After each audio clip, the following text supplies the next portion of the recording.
Thank you so much for joining us. Hopefully everyone had a terrific weekend that was. Happy Mother's Day to all out there. Hopefully you took care of Mama Bear out there. Because if Mama ain't happy, Fulton, ain't nobody happy. Got to keep Mama happy. Happy Mother's Day to everybody out there.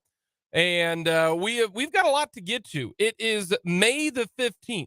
We are halfway through the month of May. The Royals decided not to show up this weekend. We're going to talk some Chiefs. We'll get some college realignment. We'll get to a little bit more schedule talk. All of that coming up here on this edition of Mic'd Up. Let us know your thoughts. As always, hit us up on our text line, 785-272-9429.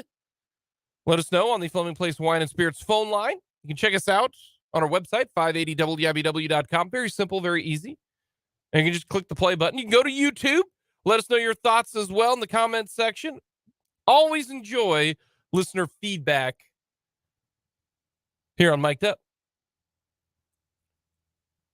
But we're going to start things off on this Monday.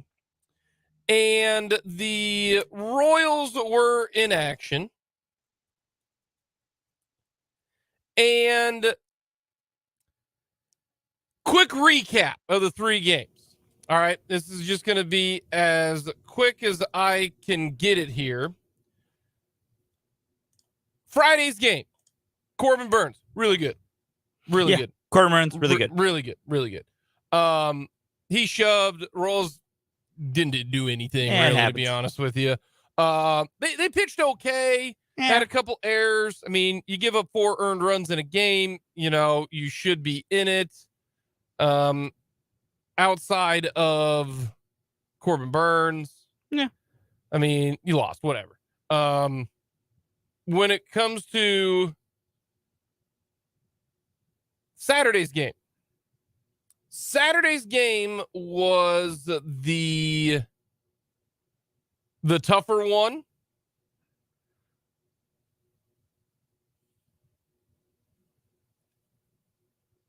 The walk-off stinks, but the problem with that is basically the 6th, 7th, 8th, and 9th inning, the Royals had one guy get on base, and that was via hit batsman.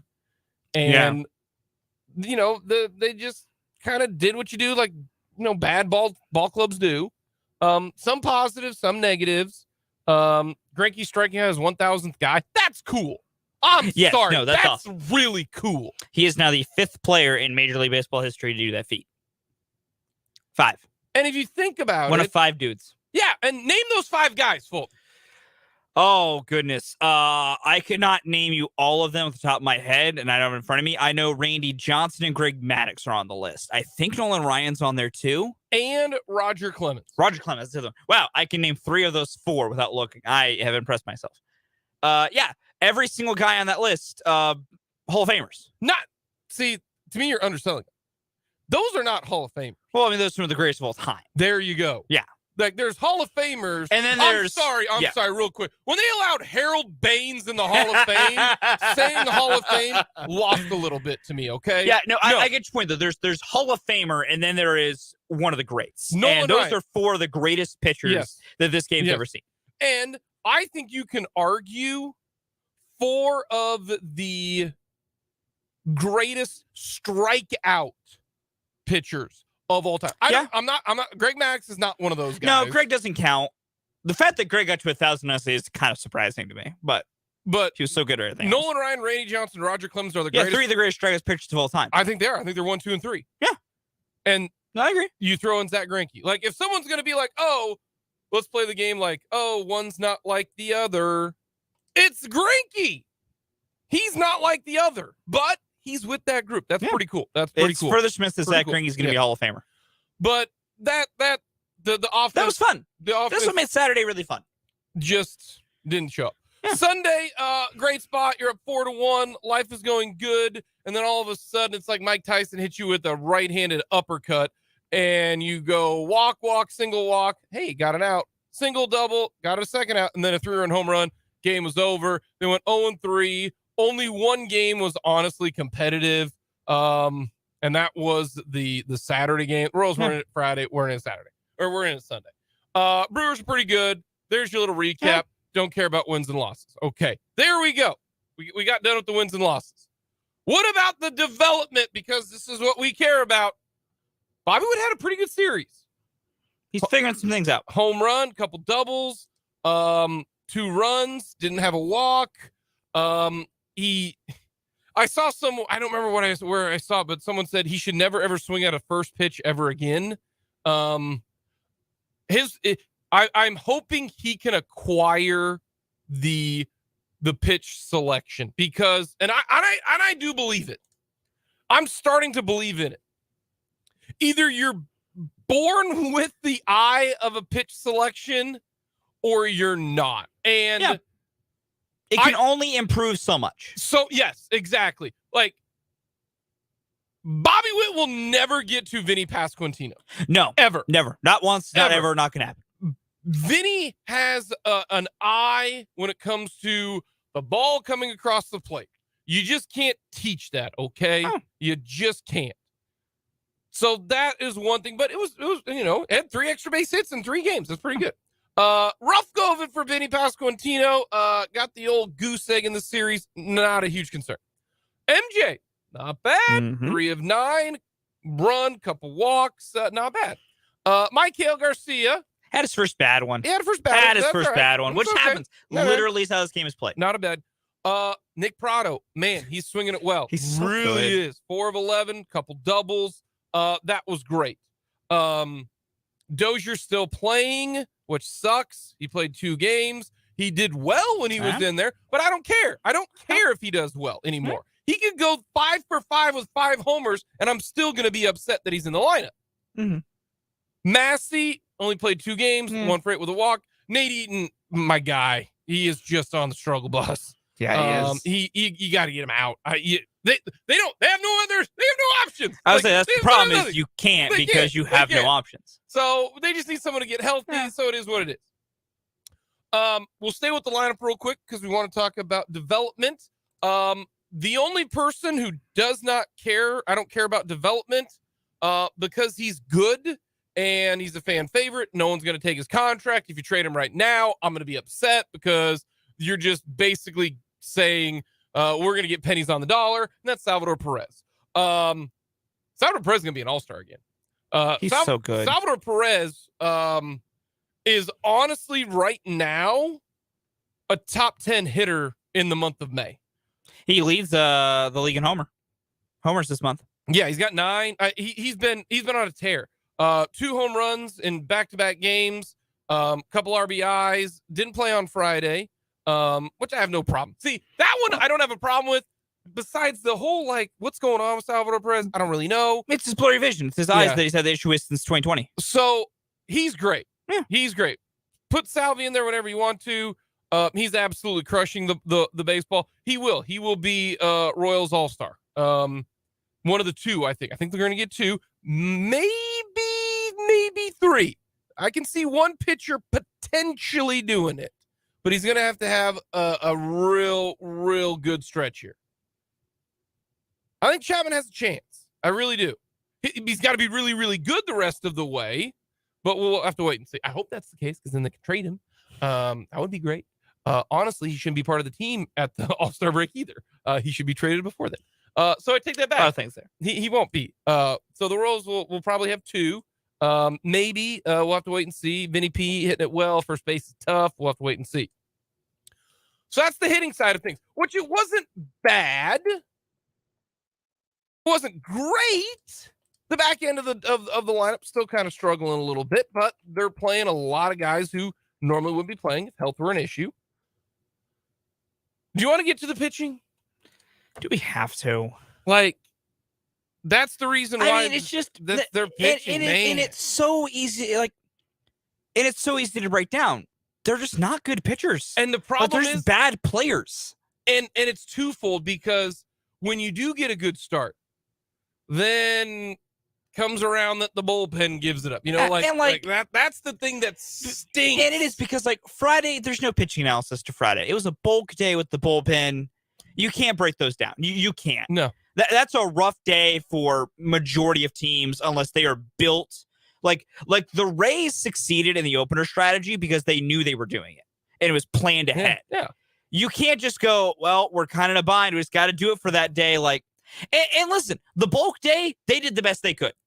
The bulk bullpen gave up 4 earned runs. I'm not going to complain. What the Not for a Royals are minute. doing there is like when you're at your house and you're trying to make something and you don't have one ingredient and you're like, we can cobble something together. It's what you're doing. It'll taste okay. Yeah, and that's what Friday was. Like, I'm not like Max Castillo wasn't great on Friday, but he was good enough. But he was good enough. Here's the thing. So we don't care about wins and losses right now. What about development? The problem is that, like, is Max Castillo going to be on the next great Royals team? I don't know. You know, like, I don't know. And things like, I could see that about like 90% of this bullpen, 90% of this pitching staff. Like, you know, but that's a problem. No, I agree because like let's say like, you know, you go to like Friday. Josh Stallman struggling is a bummer. Yeah. But then he bounces back and his other performances look great. Like, Josh Stallman's still finding some rhythm, but like that's good to see. And like, that's what sucks about this pitching staff. Like Carlos Hernandez struggling in the ninth is a bummer because I really think he can be a great bullpen weapon. And just because I want to, very brief here, I've seen a lot of discourse people being mad that Scott Barlow wasn't used in the ninth in that 4-3 walk-off loss game, and the fact that they used Hernandez over Barlow. I know you win wins and losses. I'm going to go. Don't care. I'm going beyond that though for a minute because there are people that do, and I want to like to us it's Hernandez getting some work is good. Good. But I will add this to the crowd that would want wins and losses because those people do still exist. That was objectively the right move. I hear a lot of people always talk about, don't, and you know me, I don't believe closer's a thing. I believe you use the best guy in the best spots. It was the 6, 7, 8 hitters coming up. It was the bottom of the lineup. I trust Carlos Hernandez can get their bottom of the lineup. So then let's say the Royals score in the top of the 10th to take a lead. Then you bring Scott Butler. I bring Scotty Boy to face the top of the lineup to end a game. Like, I know, like, and that's my point. Like, that's why I don't go deep on it. But like that right there's a tiny thing that's come up that I go, 1, it's better to get Carlos work. 2, the process was completely right. It just went sideways. And this is where I look at this and go, oh, great. If they brought him in, they won a game. And so instead of... But then maybe Carlos doesn't get any work, and that's not helpful. Well, oh, great. So they won 58 games instead of 57. Like, no one cares. I get your point. No one cares. And then we go to... First of all, Scott Barlow shouldn't even be on this team right now. Should have been traded in the offseason. He should have been traded last year at the deadline, if we're being really honest. So, like, that's why... I get staff, you. Like, Stallman's a perfect example. Like, hey, he was good one day, but then isn't good another day. Like, consistency would be nice. And then Sunday, listen, we're going to talk to David Lesky today. And I read Dave's weekend review piece, and I'm with Dave on 2 things. 1, breaking down his Zach Greinke start isn't worth unless it's something noteworthy because he is who he is. And then the other part is this. I'm never going to break down a Jordan Lyles start this year. Like, he is who he is. He sucks. I'm not going to put him on a bad player for being bad because he was bad again. Like, he walked a bunch of guys for no reason. And then the Royals also allowed 2 runs to score to tie the game because they fielded worse than a little league team. Yeah. Like, Maikel Garcia, I love you. I love that man. I think he's going to be a really good player. Catch a damn ball. Well, Nate Eaton, you have one thing going for you right now is playing defense. Make a better throw. Did he make 3 errors on one play? 2. See, to me, Dozier not even getting in front of the damn ball, that was my next thing. That's an error. He's like you're either giving an error to Nate Eaton, or you're either giving an error to Nate Eaton on the throw or Dozier on the catch. You cannot give it to both on that play. Either the throw was so bad that Dozier didn't have a good chance to field it, or Eaton made a fine throw and Dozier biffed it. That is and you're more of a technical guy. That is the technical term. In my world, they both suck. Oh, I and agree. they both deserve and I agree. On a technical side, you can only give 2 on the play. Correct. You can give 3 because Dozier, I mean, maybe he was slightly screened by the runner coming from third. That was a terrible, absurdly effort to play ball. And then here's my thing, though. I will never get on Hunter about defense because I know we can't do it. Like, I know the answer to that trivia question, so I'm not going to act surprised when the answer to that trivia question pops up. Like, that inning probably was going to be bad no matter what. It was made even worse when the Royals pulled out the most. Like, that was an embarrassing level of defense. Maikel Garcia couldn't catch a ball, and Nate Eaton just biffed a throw. And then Hunter Dozier just went full, Bill Buckner. And then he run after it, try to flip it. Yakety Sax should have been playing. It should have, and it's frustrating. But yeah, when it comes to the pitching, and I fully believe later on this year the pitching will be better because better guys are going to be part of the team. Like, I truly believe that, and I feel a little psychotic for thinking it, but there are guys at AA and AAA that I think will eventually come through that I think are just talented players. Here's what we're going to do tomorrow. To start the show, we are going to talk about the Royals and people right now on the pitching staff. Right now on the 26th man. You said the pitching is going to be better late. Ready? I don't care as long as it's guys who have a chance to be on the next. Like, that's why the only thing I do with Jordan Lyles, with the guys who are Yarbrough and all those guys, like, all I care about is I can bet that you're going to suck and I make money. Like, I made money on the Royals because I bet them to lose every damn game. I'm telling you, bet the Royals to lose. They've won 10 games out of 40. So what that the money line is like minus 290? You're almost guaranteed money. Like, I don't care about the Royals. Like, I'm with you. They should be better. And if they're not, guess what?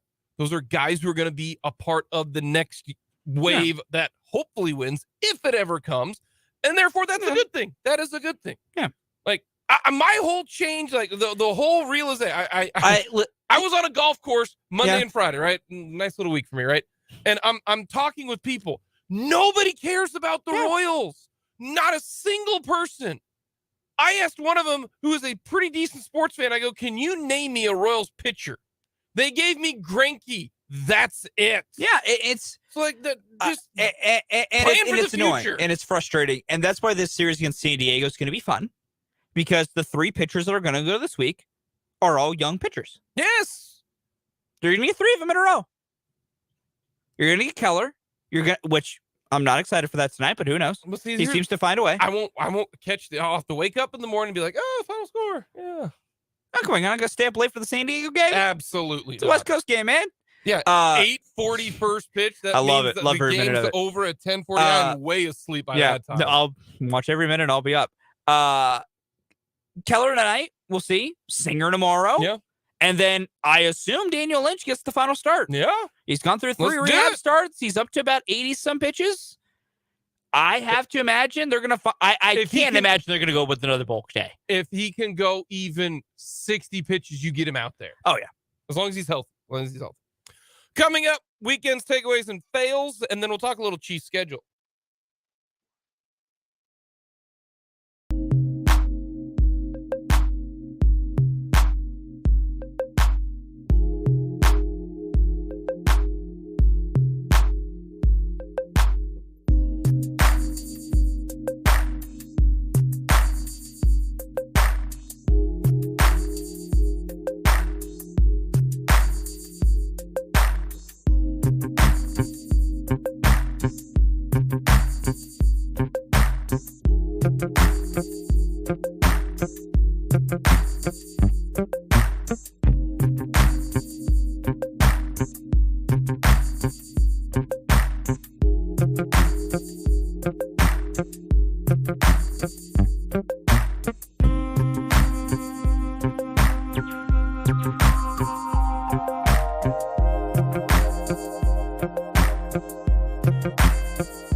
And fails. A lot happened over the weekend. John Morant's still John Morant. And if your boss tells Get out you, of your own way, dude. I don't even feel sorry for the guy. If your boss tells you to do something and you keep doing it, that's on you. You are your own man.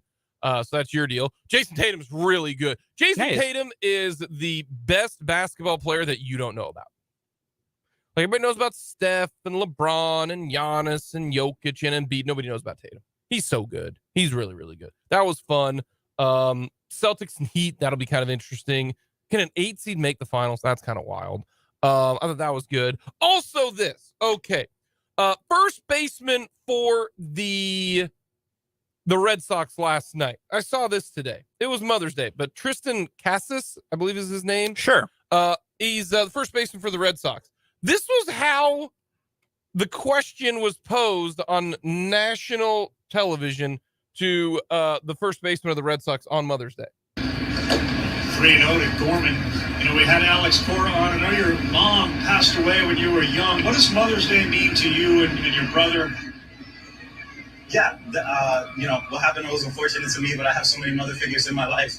Whether they have my last name or whether they don't, I've had so much support from everybody, you know, around in and around my circle. Wow. Okay. You're really asking that question. First of all, kudos to Tristan Casas for handling it that well. Do you want to talk about his dog that died too? Jeez Louise. Hey, I know your mother died when you were young, but what does Mother's Day mean to you? Like, are we serious with that? Yeah. Yeah, they are. Come on. They just love doing that, man. Jeez. They love doing that. Oh my goodness.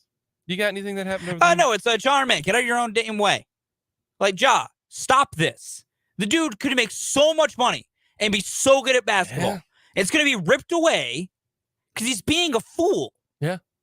You got to have a guy who smacks him upside the head. He doesn't have that guy. He doesn't have the no guy. That's the problem with the Grizzlies right now, man. They're a bunch of young morons without a single veteran in that room to get No. get him upside the head. I'm talking about Jod in his circle doesn't have a what the heck are you doing? He guy. needs that, but it would help him if he even had a veteran on his own team who could do that too. Yeah, that's true. Coming up, we're talking a little Chiefs schedule.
15 minutes, we are going to get the reaction of Fulton Caster on what I consider the very first action movie of all time, Die Hard. Fulton watched it, part of the Summer of Fulton. I did. And so we're going to get his reaction to the fantastic Christmas movie. We're going to ask him if he thinks it's a Christmas movie or not. That will be coming up here to finish off this noon hour. So I'm excited about this. Did you live tweet it? I did not live tweet Die Hard. Okay. It was very impromptu of the timing because the Royals entered a rain delay, and so I used the rain delay to watch Die Hard. There you go. That's good. That's a fantastic way to... I killed a 2-hour rain delay watching Die Hard. That's a fantastic Then I finished Die Hard, and then the Royals started, and I watched that game. And you wanted to Die Hard? No, I believe that was the game they won. Oh, no. I think that was the Jordan Lyles complete game that they lost. I wanted to die less than normal. Yesterday you wanted to Die Hard. Buddy, let me tell you. So we're good. No. Brendan and Dan of our good friends at 580 Sports Talk. So when the Royals do something bad and everything eventually goes out of hand, I of course tweet out, "I hate it here." They started noticing it became a thing of oh, there it is. I hadn't sent that out in well over a week and a half because the game's been fun. Oh, that 7-run inning, it came back. It made an appearance. I hate it here. I had to get pulled off the shelves because I've hated every minute of that. All righty. I want to go to the Chiefs' schedule a little bit because I looked at the Chiefs have one of the toughest schedules in the NFL. When you play the divisional winners, so you're always going to play the good teams. In this situation, they are going to play the Jaguars because they won the division. Mm-hmm. They're going to play the Bengals because they won the division, and then they play they get the tough division this year. They get the AFC East. NFC East. No. They also get the AFC Oh, okay. East. I see your point. They get the AFC East. So otherwise they wouldn't be facing the Jets. Otherwise they could have faced, the Colts and the Browns and all that. So you get they had the South last year. Yeah, you get the Dolphins, decent team if Tua is healthy. You get the Jets, could be really good. Plus you're going to play the Bills regardless. Yeah. And then you get the NFC East, which has been pretty decent. Mm-hmm. Giants made the playoffs last year, even though they were one of the worst teams I've ever seen make playoffs. Then you got the Eagles and you got the Cowboys, and so it's difficult. Well, they play the NFC North as their cross division this year. I screwed up. Oh, they do? Yes. Yeah. I screwed up. Yeah. They do play the Eagles. That's their 17th game. Cross because you play. It's cross conference and you play corresponding winners. Yeah. So, but I biffed that one. That's on me. I'll put that one on me because I put the thought in your head. No, that's right. That's on me. And I thought, they play the Eagles, but no, they play the Vikings and they play Vikings, the Packers, all that kind of stuff. Lions. So they got a tough schedule. I will say this. And friend of 580 Sports Talk, Jordan Foote, posted this. The Chiefs will play more games on short rest than any other team in the NFL this season. I'm surprised that's the case, but when you look at it, the Chiefs are going to get short rest because they're going to be playing on Sunday night and Monday night a lot. Okay? They have one regular noon kickoff. Mm-hmm. That's it. One. That's the second week of the year. And I'm surprised that that's not a later kick because it's two teams that are going to make the playoffs, and the Chiefs and the Jags. So they do. They've got a short span. When I say short span, playing Sunday night and then going on the road and playing the next Sunday, or playing Monday night and playing Sunday, that type of thing. That's tough because they're playing a few. And I am floored that they're not playing 2 Thursday games. The opening Thursday game doesn't count. No. I am floored that they're not. But after dissecting this schedule for the Kansas City Chiefs, because unlike baseball and unlike basketball and unlike hockey, overall the schedule doesn't really matter in those sports. To me, it doesn't. In baseball, right? Would I have liked to start it off the way that the Rays did against crap teams? Yes, because maybe the Royals would have won a few, and we talked about it. I'd rather the Royals be good early, and then stink and watch the snowball just come at me and then just plow me, and destroy me. But overall, you're still, especially now with the balanced schedule, everybody's going to play everybody. Okay, so doesn't really matter. Same thing. The Royals wins and losses didn't really matter at the beginning of the year either. Basketball, same situation. When you play them, maybe how many back-to-backs you're going to get, right, in the NBA. Yeah. Same thing for the NFL. It's not back-to-backs, but it is, short weeks, right? Soccer, same situation. In the MLS, does not matter your schedule. You're going to play who you're going to play, mix them up wherever. Hell, even in the the Premier League, schedule doesn't really matter. You're going to face everybody. Maybe at the end it might matter a little bit more. Whereas the NFL, to me, is so much different when it comes to the schedule. We know who they're going to play. We knew who they're going to play. This is going to be your home game. This is going to be your away game. Yeah. But the schedule matters in the NFL. Who you play, when you play. And because there's only 17 games, that is important. I know a lot of people talk about, oh, yeah, the NFL makes a big deal out of everything, right? They do it, the PR machine, what we saw in the draft, right, for the teleconference. It's true, but the schedule is important. Do you start off with a very difficult stretch? The numbers prove this. If you start out 0-3 your season's over. Unless you are the outlier, your season is over. Okay? It matters who you play. It really does. And it matters stretches. That's what I look at when it comes to the NFL. I don't look at short rest and all of that kind of stuff. Now, I do think if you are on the road on a Sunday night game and then you go on the road for a Sunday day game, that sucks. Okay?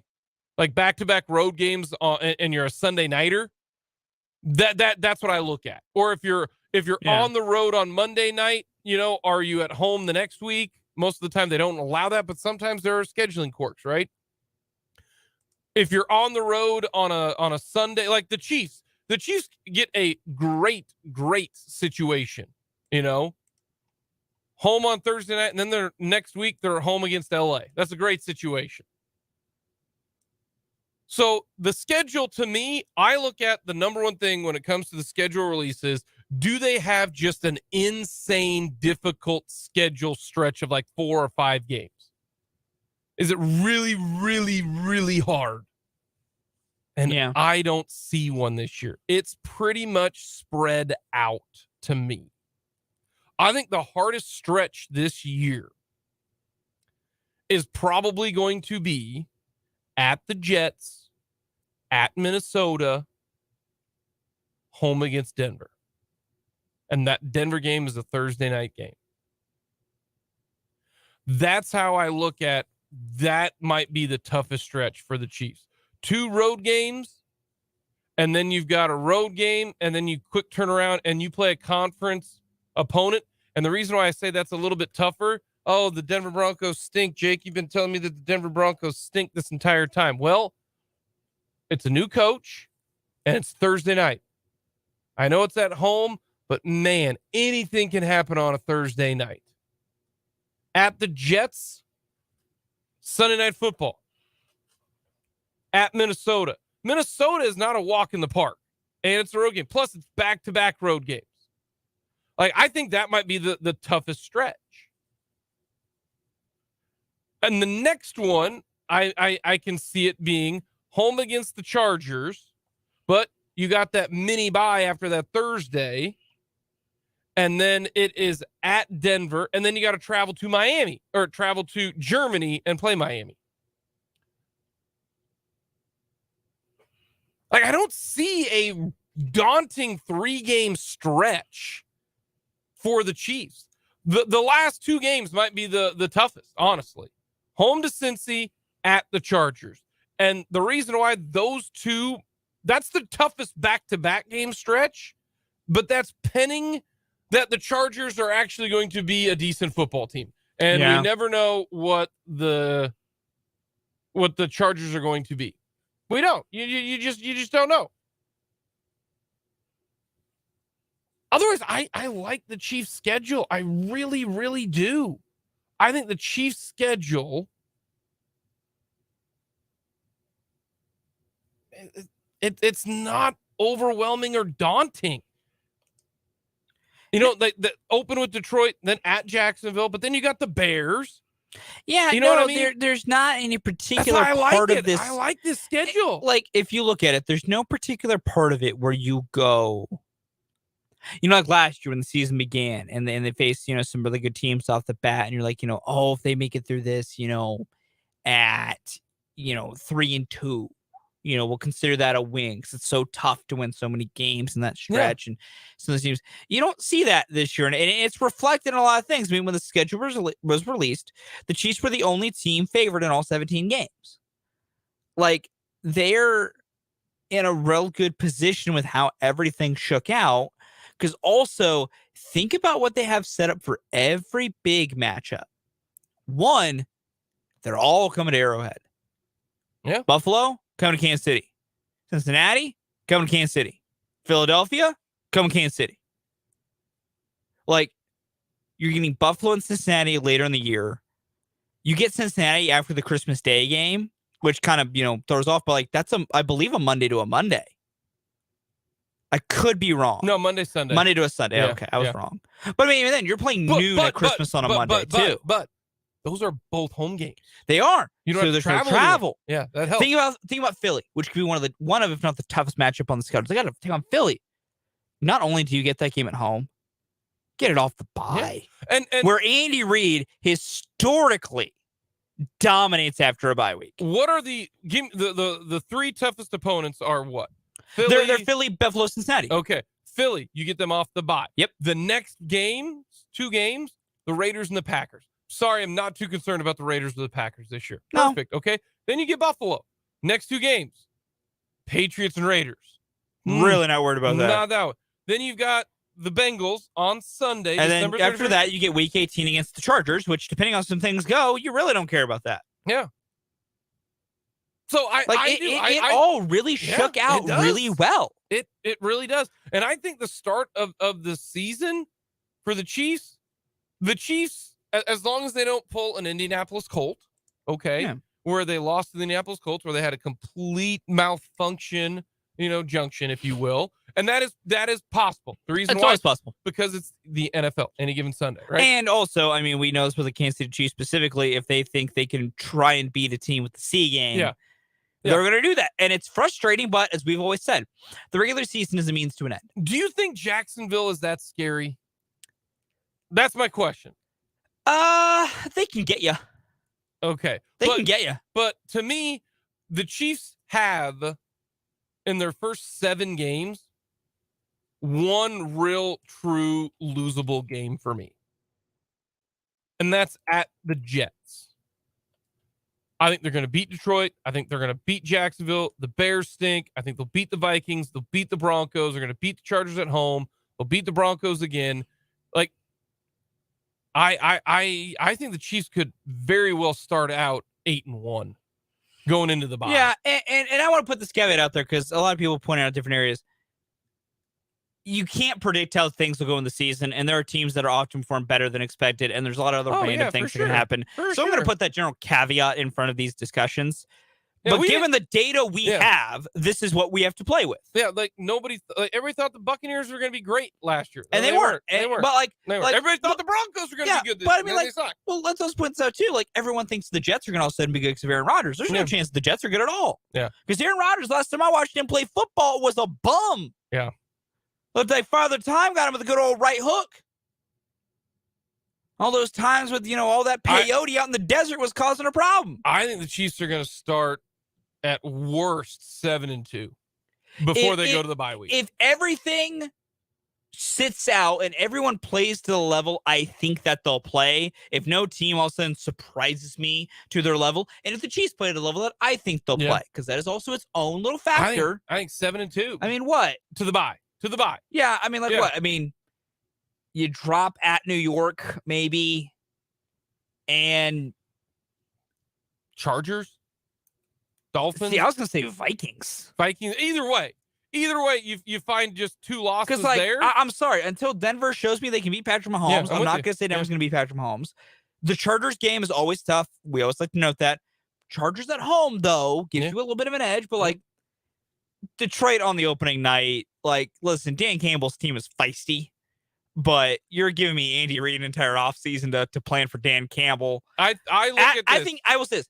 Out of those games, the one most likely where I could think there should win but could get snake bit is Jacksonville. If they are not careful, if they try and C-game Jacksonville can get them. Normally, when did they play the Colts last year? Week 3 or week 4. Was it week 4? Week 3 or week 4. It was early in the year. Hold on, was it in September? It was. It was September. Because normally Patrick Mahomes in September. No, it was guaranteed. Week 3 though. It's 2017 week. Yeah. That's my point of if they try and C-game Jacksonville. Yeah, I don't think they will. I think that's the thing. I don't think they will. But if they do, now if they play their A game against Jacksonville, I think they got him.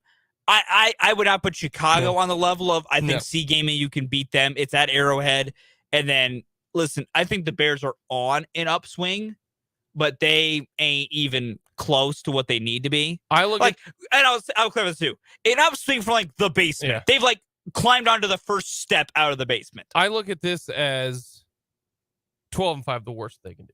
12-5, barring catastrophic stuff. I mean, buddy, barring catastrophic stuff, I see 3 wins, 3 losses on the schedule. Coming up next, Fulton recaps Die Hard.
Summer of Fulton, we continue. We are going to make Fulton do things that he has never done before or seen before. And he saw Tommy Boy. Gave it 2 thumbs for Tommy Fulton was Casper. great. I'd watch that again. All righty. Great movie. You never seen Die Hard. Nope, never seen it. First question I got for what rating are you giving it? Good? It's all right. It's all right. Okay. Does it hold up in today? I'd say so. I think it does too. Yeah. I'm with you on that one. Is it a Christmas movie? Yes, 100%. Yeah. My guy. And I'll use the same theory I've started seeing floated around that I subscribe to. If you think Home Alone is a Christmas movie, then Die Hard is a Christmas movie. Yeah, it's set around Christmas. Yes. Yeah, exactly. Like, it is not like the holiday itself is not widely It's not like the Santa Claus. around. Yeah, but like the movie is centered around the holiday. All right, Hans Gruber, phenomenal bad guy. I love Alan Rickman so much. Fantastic. R.I.P. to the king. The absolute legend that is Alan Rickman. He's one of the best bad guys. No, out I'm not an action movie guy. That's why this can only go so high for me. Gotcha. I have my same thought I do watching every action film. It's nice. It's fun. Not your jam. No, I'm not an action movie person. Just not my thing. But no, overall, I enjoyed the plot and the writing. I enjoyed the way they built it. It never felt like, there are action films that just feel like it's a loosely built story around a bunch of explosions. This had a cohesive, legit story to it. It's great. I look at a lot of action movies where I think it's an excellent action movie if it's not too unrealistic. Like, Yeah, I agree with that. The Fast and Furious movies now. Oh, they've jumped that shark too far. That's what I'm saying. Yeah, that's I know. what I'm saying. But I get your point. No, I agree with that. Most of that stuff, like, okay. Yeah, there's some plausibility in it all. Yeah. No, I agree. No, it was all right. Favorite scene? Do you have a favorite line? Because it's just full of liners. No, one-liners. I could not pick a favorite one-liner. Yeah, they're excellent. That's my favorite part. Was all the one-liners were just miraculous. I also think the movie is a great example in the failings of people that assume too much and think they know too much. So many people screwing up in that film, just like, would you guys listen for 5 seconds? Every single FBI and cop person in that damn parking lot, if they had listened for 5 seconds, so many things are avoided. Just all they had to do was listen to Sergeant Al Powell. Yes. Love Powell. Love Powell so much. Man, just trying to get home. Great movie. No, I enjoyed it. Yeah. If you're not a action guy, fantastic movie. That's good. I enjoyed it. All right. This upcoming Summer of Fulton, you don't get a movie selection. You're gonna have to go do something. Okay. All right. Your two that you can choose from: Brown versus Board, still. Yeah. Or Evil Knievel Museum here in Topeka. So you got one of those two that you can choose from. All right. Okay. You got a week. All right. Coming up next, we are going to get into the best rosters in the NFL.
Up with Jake and Fulton on a Monday. We do have Royals baseball coming up tonight. It's not until everybody's going to go to bed, but long time from now. Speak for yourself there, old man. We are still 7 hours, more than 7 hours away from first Well, pitch. that's what happens when you play on the West Coast. Oh, my goodness. It is not their fault. If you want to blame anyone, blame time zones. Yeah. Because in the West Coast, they're playing at a completely normal 6:40. So we've got Royals baseball coming up tonight. I told you that they're going to have 2 5-game losing streaks the rest of this year. Is this part of that new 5-game losing streak that they're going to have? I hope not. When we talked about, are they going to lose 100 games? And we did all the math, back of the napkin math. And I'm like, well, they're going to lose 10 games right off the bat without winning one. So it's really not, they're going to have 2 5-game losing streaks. Well, we will see. Do you think they will? Do you think they'll have 2 5-game losing streaks the rest of this year? I mean, maybe. It's so hard to predict. I feel like it's not. I feel like it is. I think it's going to happen. Because I think the offense can perform well enough to keep them above water every once in a while. We have got everyone loves the list. We are going to. We had a big discussion this morning. Yeah, it kind of almost brewed into a brouhaha on the pen. Absolutely not. Not at all close to a brouhaha. Your definition of a brouhaha and mine It's more fun. Clearly different. Listen, it's more fun to call it that. It was about condiments. Yeah. More specifically about soy sauce. Yeah, somehow, it all started because Britt asked if anyone had any soy sauce, and then it went off the rails. It went off the rails. Which happens. We will get to that coming up. David Lesky is going to join us coming up at the bottom of the hour to talk all things Royals baseball. Some news. Washburn has announced their Hall of Fame class. The Ichabods will be enshrining a 5-person class and really, really impressive individuals. You can argue this might be one of the best of all time. Jessica Five, All-American volleyball player. Really good. Dominant. Really, really good. Brian Fulkerts played in the NFL for 7 years. He was an All-American left tackle. You could argue that I think he's the best offensive lineman ever in Washburn history. Will McNeil, basketball player. He's got like the steals record at Washburn by like 800 or something like that. It's ridiculous. Second team All-American. Just a stupid number. Stupid number. 4th all-time in scoring. You could argue he's one of the top 3 offensive and defensive players in Washburn history. Laura Kinderneck, volleyball player from St. Mary's, from the Bears. She's the most underrated player in Washburn women's basketball history. Nobody remembers, but she won player of the year in the conference. But, normally when you're player of the year in the conference, yeah, she did. And then Grant Gould I was a true freshman when Grant Gould was a junior. He was an absolute beast. He was the start of the Washburn trend. Like all the success that Craig Schurig has had, it started with Grant Gould. And he's a Highland Park product. Grant Gould was awesome. I cannot stress to you enough. Grant Gould started like linebacker U for the Ichabods because Washburn's had some unbelievable linebackers. I mean, stupid good linebackers, including this last year and Grant Bruner, who won basically every damn award that you can get. All-American, all that. He was awesome. First team All-American. But Grant started that. Grant Gould was awesome. So those 5, Jessica Five, Brian Fulkerts, Will McNeil, Grant Gould, and Laura Kinderneck all going into the Washburn Hall of Fame. All definitely deserved. That's pretty sweet that those 4 or 5 going into the Hall of Fame. All righty, Fulton. Got a question for you. Hit me with it. Who's got the best roster in the NFL? I didn't put the link on here because I didn't want you to cheat. Yeah. And look at it. Cheat. You would have cheated. Oh, yeah, you would have prep cheated. work for our program. Yeah, you would have cheating. That's why. I didn't want you to see it. You have no idea where this is coming from. No, I don't. I don't know. Hopefully. No, I don't. I don't know where this comes from at all. Okay. My instincts tell me Philly. Okay. Where do you think the Chiefs are? Top 5? I'm pulling top 5. You need to put a number to it. I'll give them 4. You'll give them 4. I'll give them okay. 4. You're gonna give them 4. And the reason I wanted to ask you that is because they've got them ranked here, and whoever they are. Yeah. We'll tell you that in just a second. But the reason I wanted to get your take is, compared because Patrick Mahomes is the variable that nobody has. Okay. And I saw this when it comes to the NFL and the odds, the Super Bowl odds, that type of thing. And it has them, broken down into tiers, right? It's the tiers, right? It's got Caleb Williams is really good, and it's got the 4 worst teams out there. That's the Bucks, the Texans, the Cardinals, and then the Colts. Yeah. Now the Colts are not going to draft Caleb Williams because they've got Anthony Richardson, but the Bucks, Texans, even Bryce Young. You mean CJ Stroud? Or CJ Stroud, right? Then it's got the next tier is Not sure what any of these teams are doing. You've got the Commanders, Falcons, the Titans, the Raiders. Like, what are they doing? They have no plan. They have none. Then it's got the middle class, right? The Lions, the Jags, the Seahawks, the Browns, the Patriots, the Vikings, like just middle class, right? And then it's got the next one. Could be very good. It's got the 49ers, the Jets, the Cowboys, the Dolphins, the Chargers, the Ravens. Yeah. All stands to reason, right? Yeah. Then it's got the other top contenders. It's got the Bills, the Eagles, and the Bengals. Yeah. Right? And then there's just one tier all by itself. So it has one team, and then it's got the other contenders. Yeah. And that one team is the Chiefs. And the line that it's got, it's got other top contenders. Yeah, it's named for its tier. Has Patrick Mahomes. Yeah. Okay. So that's why I want to bring up, because I think it's interesting. When we look at the overall roster for the Chiefs, you think it's good. Look at how many wins that they have. Hey, it's fantastic. They've got the unicorn. Joe Burrow is very good. Joe's excellent. Joe Burrow has never been MVP. Nope. Never won a Super Bowl. Nope. Right? Josh Allen. Pat's got 2 of those. 2 each. Really good. Yeah. Never won a Super Bowl. Nope. Never even been to a Super Bowl. Nope. Right? Jalen Hurts. Excellent. He's had one good year. Yeah. Lost to the Super Bowl. Lost to the guy that's Patrick Mahomes. So yeah. He's the different variable, right? Yeah. So who's real quick? Who do you think has the worst roster in the NFL? Oh, Arizona Cardinals. That roster is stinky. You are correct. It is the Arizona Cardinals. Do you want to see who's got the second to worst roster? Houston Texans. No, they have as the Rams. That Rams roster's not great. Yeah, not good. They've got like a beat up Matt Stafford, Cooper Kupp, and Aaron Donald. That's basically and then just a bunch of parts. Okay.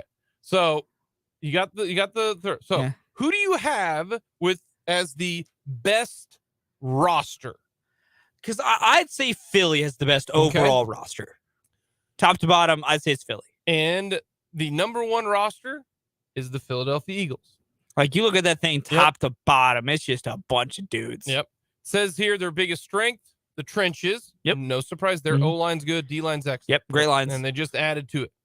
Biggest weakness, and I agree with this, coverage between the numbers, a.k.a. the safeties. I agree with that. I really do. Okay. I would too. Their X factor is a safety. Reed Blankenship. All right. The second best roster in the NFL is what? That's who? Second best roster. This is where it gets tougher. I'm going to say Cincinnati. It is not. Okay. Who do they think? The 49ers. Yeah, I could see that. And it says here, biggest strength, they've got playmakers. Yeah, they do. On offense and on defense. That's a good point. That's a valid point. They got Debo, they got Kittle. Yeah. On defense, you got that Warren. defensive line is stupid. Yeah. That's fair. Should have thought about that. Yep. Their biggest weakness, interior depth, because they got some. Yeah. I think corner is a little bit of a weakness for them. Yeah. They're good at safety, good up the middle. Yeah. But they don't have a lot of depth. Okay. Their X factor is an offensive lineman. Okay. I'd also say, what the hell are they doing at quarterback? We're going to get to that. Third best roster in the NFL. Now I'm going to say Bengals again. It is the Bengals. Okay. All right. That feels, thinking about it now, that does feel better. All feels better. The Bengals. Yep. Biggest strength, their passing game. Because of? Yeah, it is. They got Joey B, they got T, they got Jamar. Yep. Tyler Boyd. Even Tyler Boyd in there. And then they even just drafted somebody, I think, to fill on the biggest weakness, safety. Because they lost that secondary as a whole. They lost Jesse Bates, lost Von Bell. But I think the some back end coverage there. Yep. Yeah. Their X factor, the O line. Yep. If they can be good, they can be really good. All right. Fourth best roster in the NFL. This is where I said the Chiefs should be, so I'm going to stick with it. You are correct. It is the Chiefs. Wow. They've got the fourth best roster. The biggest. That's a 3 of 4 for those playing at home. Yep. the biggest strength? They have Patrick Mahomes. Patrick Mahomes. They have Patrick Mahomes. They have the greatest Yes. quarterback in the league. Yes. And then they've got this. Biggest weakness. What's the biggest weakness for the Kansas City Chiefs? I mean, I disagree with this. I feel like everyone's going to say wide receivers. And I mean, if I had to pin one, I'd kind of say that because they're so unproven. So I'm going to go with that. I disagree with this. What'd they say? They said biggest weakness, the wide receiver. Yeah. Okay. And it says here the Chiefs are already thin at wide receiver heading into the offseason. They've lost Juju, their top wide receivers, MVS. They've got potential breakout candidates. Yeah, and I will say to their point is those were my point is, and I probably, unlike this site, probably have a lot more confidence that their room can be good. But it's a lot of guys in that room are not proven guys. They say the X factor for them, wide receiver. Now I agree with this, Kadarius Toney. Oh yeah. And then the rookie to watch, Rashee Rice. Yeah.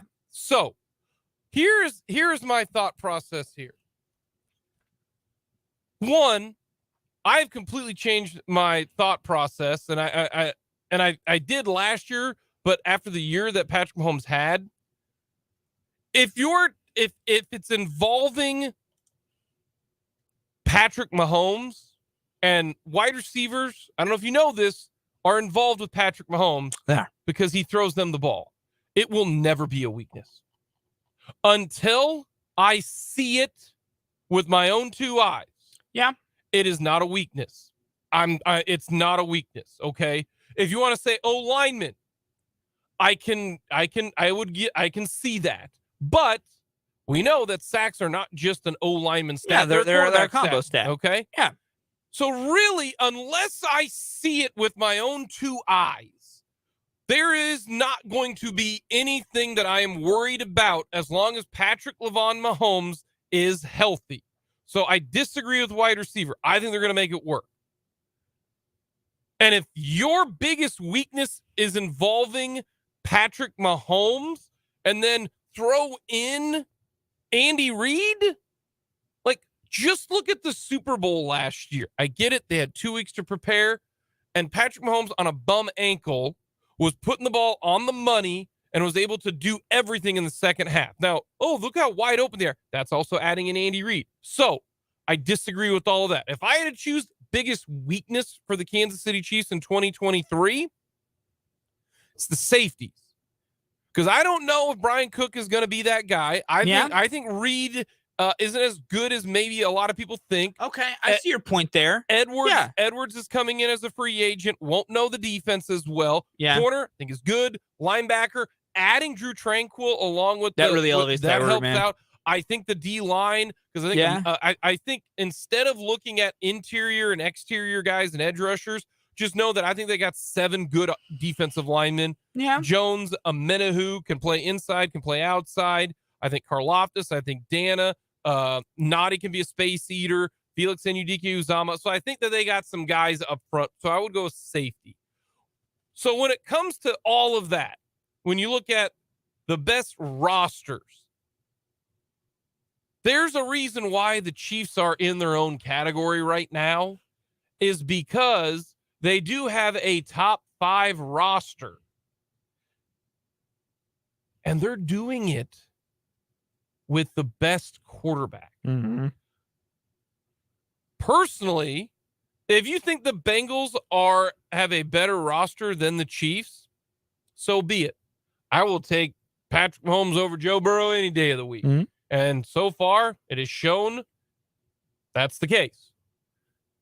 Okay, 49ers have a better roster than the Chiefs. All right, great. I'll take Patrick Mahomes over Brock Purdy. Shocker, right? There's only one team who's got a demonstrably better roster, and to me, the quarterback is close. Like the Eagles roster is that much better than the Bengals, and the Eagles roster is better than the Chiefs. But because Mahomes is so much of an X factor, he still ends up overtaking the Eagles in my in my thought process. The Chiefs have a top 4 roster. The other thing that's exciting for the Kansas City Chiefs, the third best roster. Has Joe Burrow been paid? Nope. Oh, really? Mm-hmm. So the Chiefs have one of the best rosters in the NFL. And their boy's been paid. And their guy's been paid. Sweet. All right. Second best roster, 49ers. Has their quarterback been paid? They don't know who their quarterback is. There you go. So I'm liking my situation there. And then lastly, the Eagles. Has their quarterback been paid? Yes, sir. Just got paid, which means... Well, okay, I see your point there. The cap hits have not come in yet. The cap hits has not kicked in point. yet. That's your point. That is the thing. All of these teams right now, like this year and next year, the Bengals have a 2-year window. It is right now. Yeah. It is now. Yeah. The Bills, their window started last year. It's now. Yeah. You've got to win now. Yeah. The Chiefs, they've been winning for a while. Yeah, they have. It's fun. It's a lot of fun. So I thought winning's a great time. I thought that this was interesting. They've got the Bills at 5, and they got the Cowboys at 6. Okay. And the Cowboys' biggest weakness, they say here, quarterback play. Your biggest weakness is quarterback play. That's all that you're missing. Then you're not even in it. I disagree on that. Well, they did say this. They got other problems. Well, Dak Prescott had his worst season as a pro last year. Yeah. And he was hurt a little bit, but yeah. That's interesting. So I thought that was a good situation. I'd agree. Coming up next, we're going to talk condiments for Everyone Loves the List.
List today, we are going with condiments. Top condiments. This conversation started a bit of an argument in the office today. Yeah, who would have thought soy sauce? Who would have thought soy sauce would have, of all condiments, too, soy sauce. Number 4 for me, give me some hot sauce. little bit of hot sauce on things improves quality. Okay. I like good hot sauce. Want to add a little kick? Alrighty. Mine, number 4, is very specific. Okay. I need Miracle Whip, man. Oh, okay. Not mayo, Miracle Whip. I like. They are two different things. I like the zest. Okay. Okay, that's fair. I can't eat just a bread sandwich meat together cheese. No, that's dry as hell. You need a little Miracle Whip on there? I need Miracle I agree. Whip. I'm with you. I need it. I feel you. Number 3 for me. Give us some buffalo sauce. I love buffalo. Really? I love buffalo. I love buffalo, man. Number 3 for me, salt. Okay. Salt. Salt condiment. Salt. Okay. I'm not a huge pepper guy. Okay. But salt, big Okay. salt guy. Okay. Number 2 for me, it's mayo. Mayo is fantastic. Mayo is delicious. Yep. Mayo makes any sandwich better. Every sandwich is improved by the addition of mayo. Miracle Whip, but Mayo. Mayo, Miracle Whip. I prefer Miracle Whip. Anyways, number 2 for me, you can use it in a lot of different variations. It's ketchup. Get ketchup out of here. I like ketchup. Relegate that thing to the shadow realm. I like ketchup. Get it out of here. Number 1's easy. It's mustard. Mustard is the best condiment on this planet.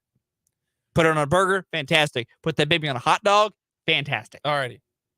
All you did was mention 2 things. That's it. Okay. All right. My number 1 condiment. Okay. And I looked it up. I typed it in there. Is butter a condiment? It is. Butter. We got butter and we got salt in this. Can we have a real conversation? I Googled, is butter a condiment? And it says here, yes, butter is a condiment. I disagree. If butter is a condiment, then it is the GOAT. Because we use butter on damn near everything. I'm like Paula Deen. Give me more butter. Fulton, I had popcorn yesterday. Put butter on that. Yeah, of course you did. Put butter in the microwave, melted it, and put it all over my popcorn. Is it a condiment? No. Coming up next, we're going to talk with David Lesky, and we'll find out if he thinks butter's a condiment.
We're going to talk about that in the 2 o'clock hour, plus a little over proper reaction here on Mic'd Up. Jake and Fulton with you. Let us know your thoughts on our Fleming Place Wine and Spirits phone lines or a text line, 785-272-9429. And we are going to the Fleming Place Wine and Spirits phone line to talk with David Lesky from Inside the Crown. Does a fantastic job breaking all things baseball and Royals down with Inside the Crown. Dave, thank you so much for joining us. Dave, how are you doing on this Monday?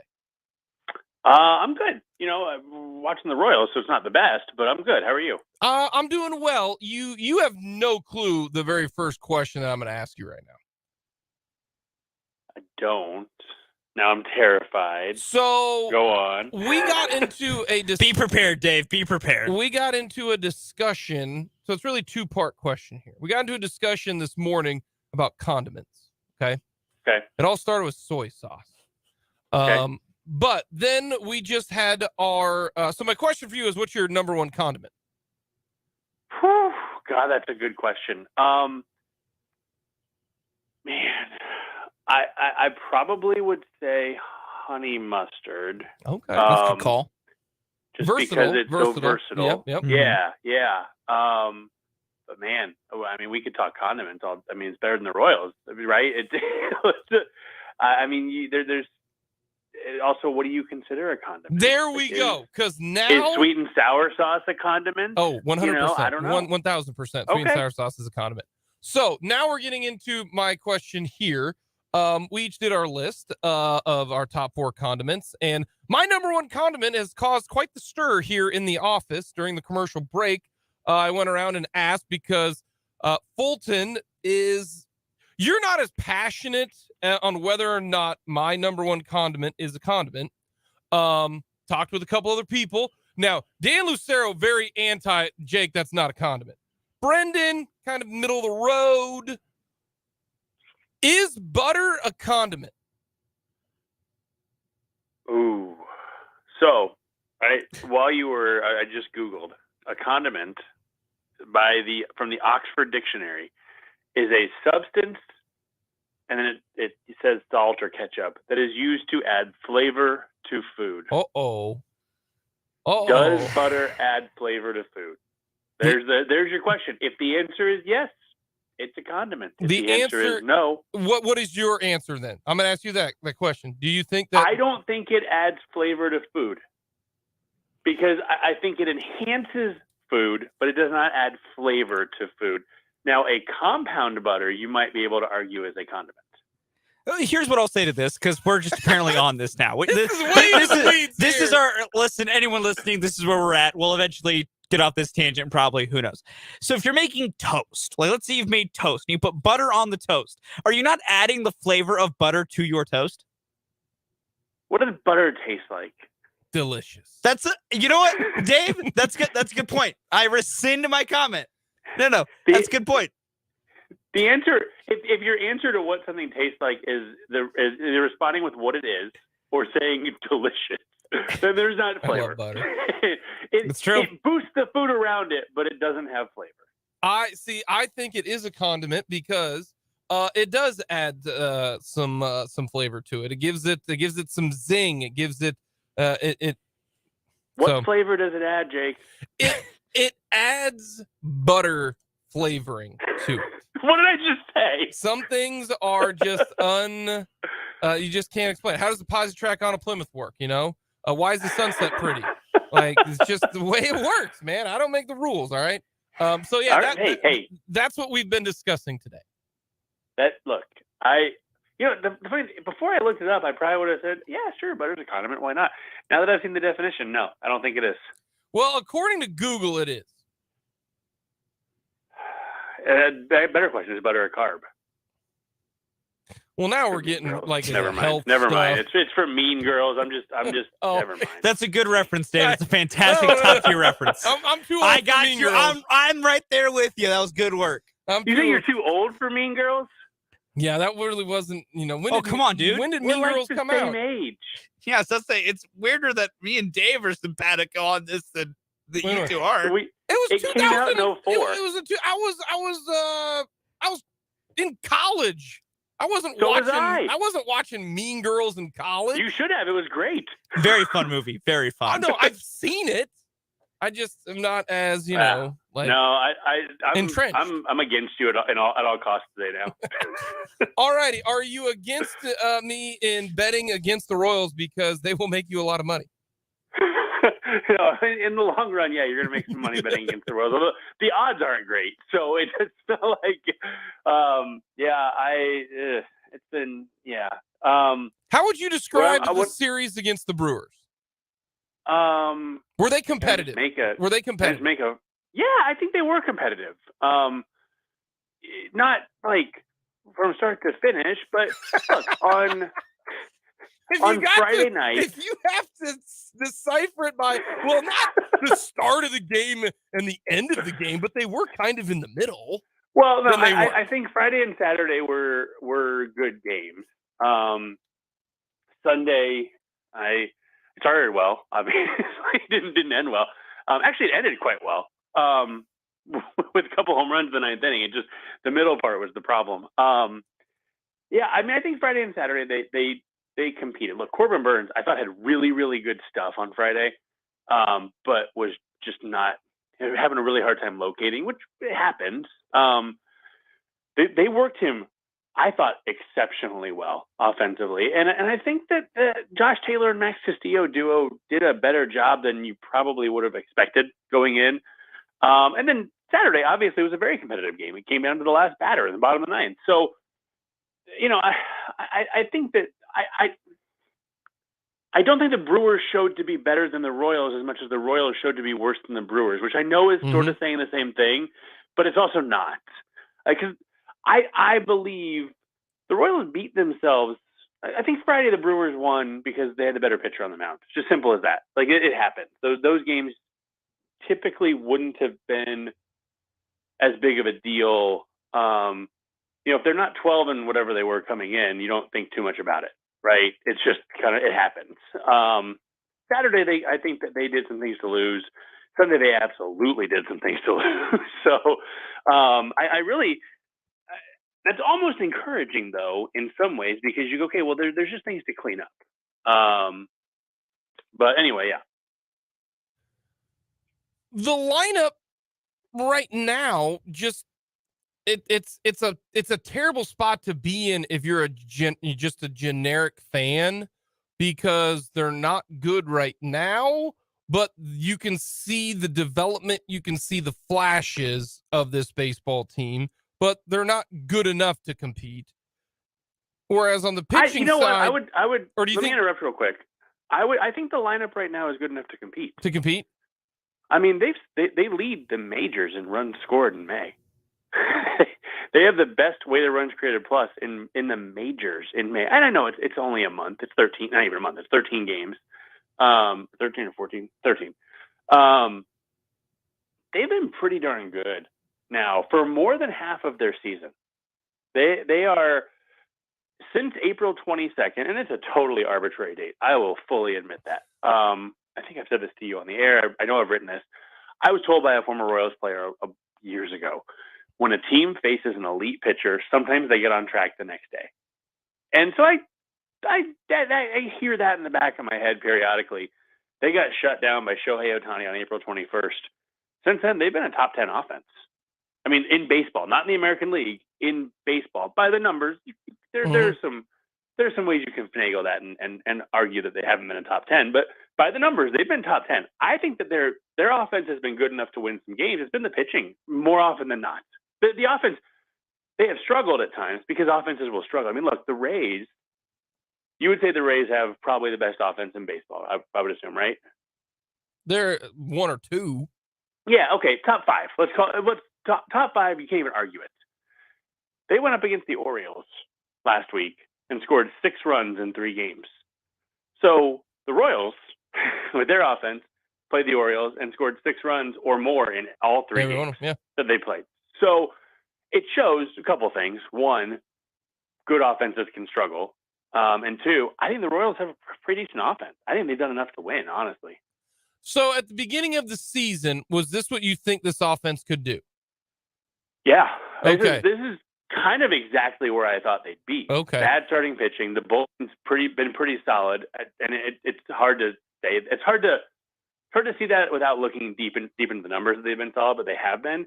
But it's been the starting rotation that's been the problem. So with that being the case, if this is what you thought the offense could be, which is a competitive offense, did John Sherman and JJ Piccolo honestly, really, truly miss evaluating this rotation? Because if you have an offense that can be competitive, all you need to do is go out and I know their thought was, oh, well, we need to find out if, Bubich and Lynch and Singer and all these guys can get it done. That's true. But if you think you have a competitive offense and you're not far off from pitching, then why didn't they go out and get another pitcher? Why did they go the cheap route with, so is this a lot of this? I guess what I'm trying to say is this where John Sherman really missed the boat here? He could have fielded a winner this year if he would have opened up the checkbook. a really interesting and good question because there's not an actual answer. Like they could have gone out and they could have spent money. And let's use Jamison Tyon as an example. I'm not even sure what he's done for the Cubs. I know he's missed some time. But he went out and I believe he signed for 4 years and $68 million. The Royals, to get him, would have had to pay him more than that. My general rule of thumb is you pay the bad team tax, you add a year, and you add $1 million to the AAV. So then that becomes 5 years and $90 million for Jamison Tyon. And while I believe the Royals looked at this offense and said, we think that they are capable of this, and this is what they're doing, I think it was probably really difficult without having seen them do this for a long stretch. And they still may not keep this up. Let's be real. Mm-hmm. I think it's very difficult to say we're going to give a guy like Jamison Tyon 5 years and $90 million. It's very easy to look at, well, why didn't they just sign Sean Manaea for 2 years and $25 million? Well, again, it's not 2 years and 25, it's probably 3 years and 40. And he's been terrible. Same for Ross Stripling. Jose Quintana hasn't pitched. These guys who are above the Jordan Lyles, but below even the Jamison Tyon or Taijuan Walkers, they've struggled. And so you get into a situation that I think that they were kind of caught in between a really difficult spot, which was, do we spend money a little bit wildly and say we're going to get to 85 wins, or do we not? do we spend responsibly?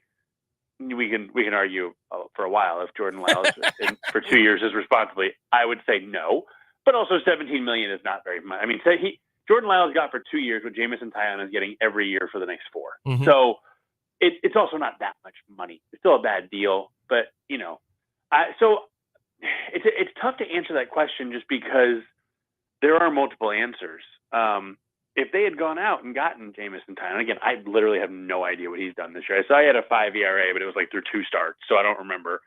But if they had gone out and spent that money, where would they be? I don't know. I'd bet they'd be better than 12 and 32. I just looked it up, by the way. Tyon has a 6.41 ERA, so there you go. The pitfalls of free agent pitching. Mm-hmm. So I don't know. I don't know the answer.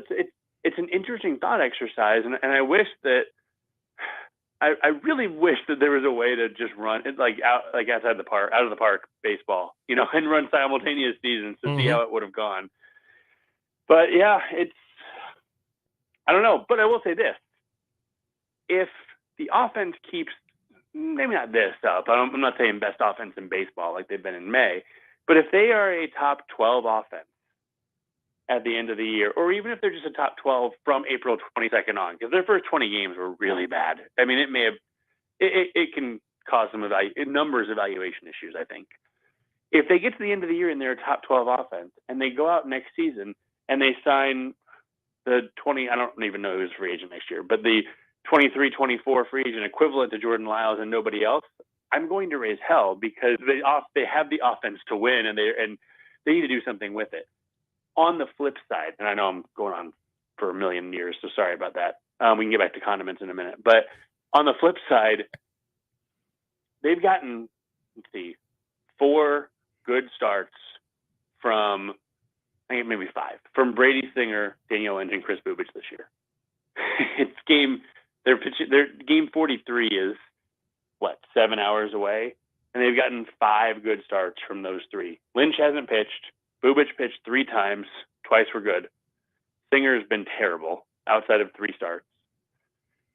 That hasn't helped things because if those two, if the two pitched, if Bubich had stayed healthy and Singer had not been what he's been this year, we're probably looking at Jordan Lyles a little differently too, because he's all of a sudden, he pitched the second game, but he's the 5, and you just come down to the DFA, all that. But with Singer struggling and Bubich hurt and Lynch hurt, it just looks even worse. David Lesky is our guest on the Flavor Place Wine and Spirits phone line. And Dave, real quick, while we have you here, I just had to ask, with the offense, there's a lot of fun with it. Is Freddie Fermin the next catcher to plant Salvador Perez now? I mean, it's interesting because, like, this is not this year thing. He hit really well last year in AAA, and then he went to winter ball and was the MVP. And then he raked in spring training, and then he's raked in Omaha to start the year. Catchers develop late. I'm not going to sit here and say that he's the guy who moved Salvador Perez off catcher. But I also think that it's crazy that it's not the craziest question in the world, given where he was a year ago. I mean, we thought it was a courtesy call up for a career minor leaguer when he got the call for Toronto, when they had all those guys who couldn't travel with the team. And he is earning his big league spot right now. He looks good. He looks good at the plate.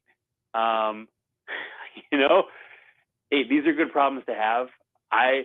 Salvi with his blurred vision, it seems like it's going to give Fermin a little bit more opportunity behind the plate to show what he can do. And hey, maybe he can seize that role and be one of the better backup catchers in baseball. Last two I got for you, two for the road. Very simple, very easy. I ask this to Fulton every single Tuesday. He knows it's coming every single Tuesday. We call it odds makers. What are the odds? So give me percentage that the Royals lose 100 games. 12 and 30. The schedule still is much better. 40%. 40% that they lose 100. It's hard to lose 100 games. It really is. But 4 out of 10, that's not terrible. Yeah, no, I mean, they've given themselves quite the head start. So yeah, they have. That's how they're going to do it. Alrighty. Lastly, Zach Greinke has struck out 1,000 different batters. Only 5 people have done that, and the other 4 are the who's who of pitching: Maddox, Clemens, Johnson, and Nolan Ryan. He's got 2,914 Ks. Does he get to 3,000 strikeouts? Yes, he does. So he either does get to 3,000, or because he's Zach Greinke, he gets to 29.99 and says, "Yeah, you know what? I'm done. Thanks, guys," and leaves. I think that there's always the Greinke factor that he could just say. Do you think he does it this fun. year? This year? Let's see. I got to do a little math in my head. I know you're up against it. Let me try to do this quickly. They've got 120 games left. He probably pitches 24 of them, maybe. What did you say? He's 29 what? He's at 29.14. So he's 86 to go in 24. Let's call it 20 starts because he probably misses some time. Like, he's old. He's older than me, so he's old. I think he does do it. He's got the strikeout back a little bit this year. I think he gets there. All righty. Dave, we appreciate the time. Thank you so much. Have yourself a great rest of the week. Thanks, guys. You too. David Lesky, Inside the Crown. 29.14. He's at 32 Ks in 9 starts this year. Does he get there? Yep. That'd be awesome. That'd be a lot of fun. Coming up next, we're going to talk a little college realignment.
Fulton on a Monday. Thank you so much for joining us. Jake and Fulton caster with you, leading into 580 Sports Talk, and then Royals baseball as they take on the Padres today for a 3-game series. Royals have lost 3 in a row after winning 4 of 5. This is why we can't have nice things. The Royals can apparently beat teams that are under 500, and the Padres technically count. What are they, 18 and 19? No, I think they're like 17 and 20. Right now, they're on a bit of a skid. Right now, the Royals are plus 190 if you like them to win. If they're going to win games in this series, they have to win these first 2. Minus 104, but getting a run and a half. If you think Padres are just going to beat the Royals, the Padres are minus 230.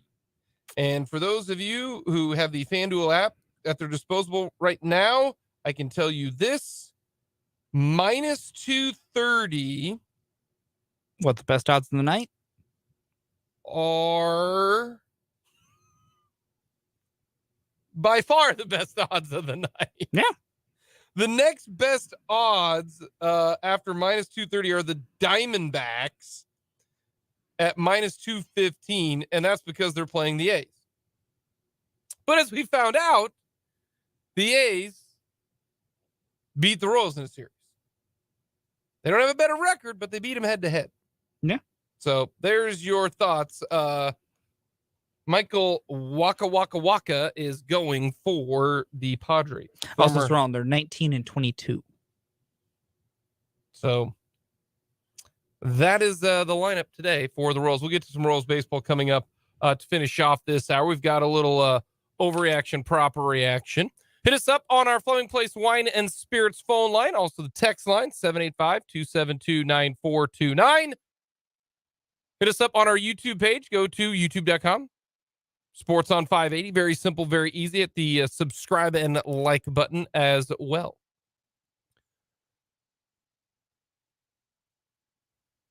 Conference realignment, all of a sudden, back in the news a little bit more prominently.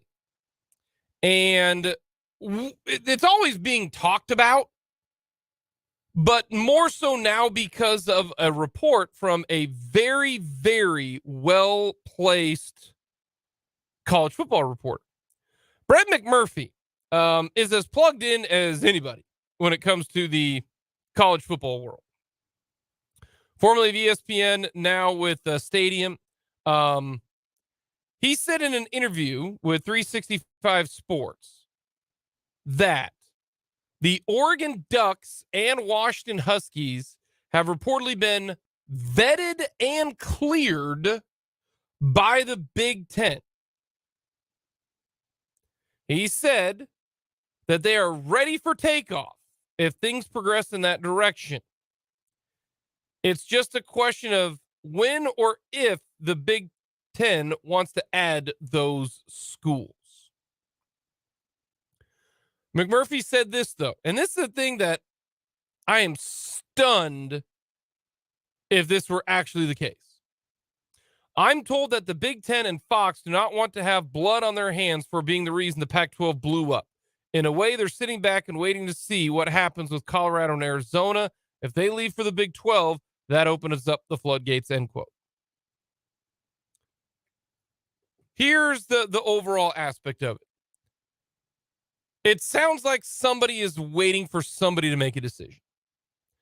And I have no idea why the Big Ten nor Fox would care if they have blood on their hands. Nobody seemed to give a damn if the Big 12 imploded. Nobody seemed to care then. The Pac-12 didn't care when we were an afternoon away from the Pac-12 adding Texas, Oklahoma, Texas Tech, and Oklahoma State. Nobody seemed to be like, well, what if they don't want to have they didn't care if they had blood on their hands. Sure, the SEC sure doesn't care that, hey, we're going to pull away Oklahoma and Texas. We don't care if we got blood on our hands if the Big 12 blew up. Why all of a sudden now do people care if the Pac-12 all of a sudden blows up? You think, like, that's why I think that's wrong. I think that is just, ambassador talk and trying to be nice. And deep down inside, if I asked anybody involved at the Fox Sports, higher ups and the Big Ten, they don't give a damn about the Pac-12. No. They don't. No. But they're doing this because they don't want to look like the bad guy. But realistically, you want to know what this is? They need to just do it and put the Pac-12 out of their misery. Because right now, the Pac-12 doesn't have a deal. And here's the reason why they don't have a deal.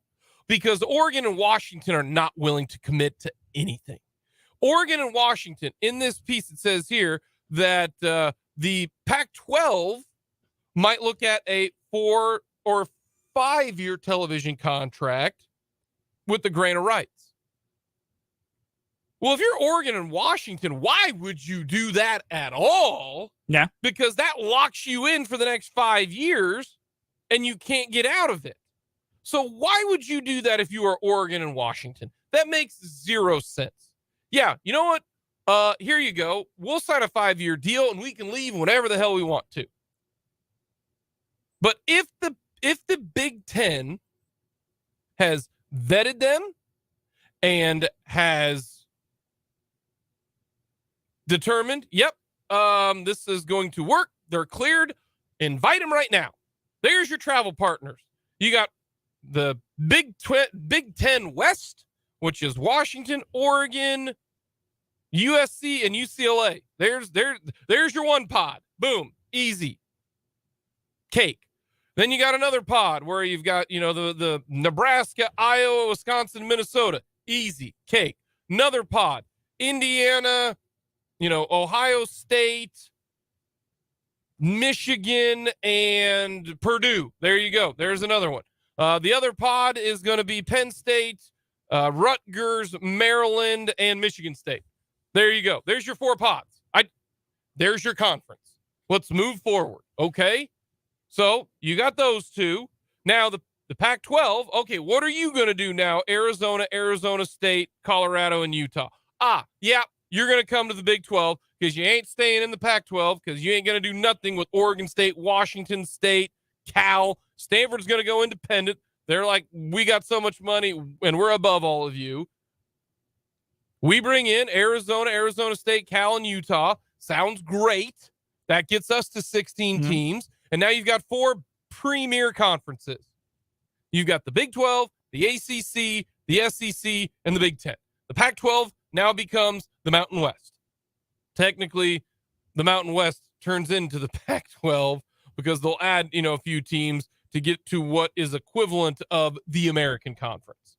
So you'd have Wazoo, Oregon State, you know what I'm talking about? Like, this is going to happen. Yeah. Why are we waiting the inevitable part of this?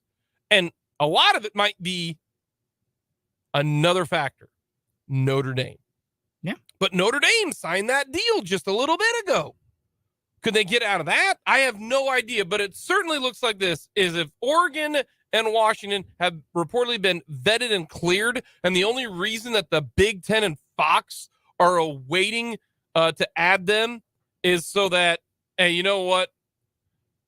You ready for this? If Colorado, Arizona State, just say you're going to the Big 12 so we can get all this over with. So then we can be done with it. And then the next question that comes to mind is a simple one. What's going to happen to the ACC? Because their grant of rights is all the way until 2036. Yeah, because they signed a stupid one.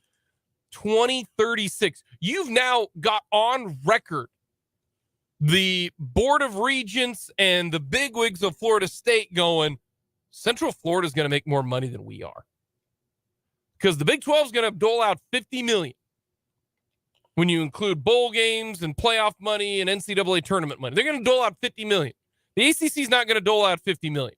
So if you got Central Florida, who Florida State, Florida, and Miami, they view Central Florida as their little brother. Not just like little brother who's a dweeb, okay? You know, not the athlete, you know, the art guy, you know, like this guy. That's what they think, though, Fulton. I'm not talking down on that. That is what Florida and Florida State Kind of seems like you are. No, I'm not. They are. I'm telling you what those universities think of. If you went and asked Florida State somebody, hey, what do you think of Central Florida? Beneath us. They're whatever. But they're going to be making more money. So now you've got the ACC. They're locked in this article from Sports Illustrated. And it gives you basically the 411 on what's going on in college realignment with each of the conferences. Really good read by Ross Dellinger, another guy who's plugged in to the college world. And that's essentially what's happening right now.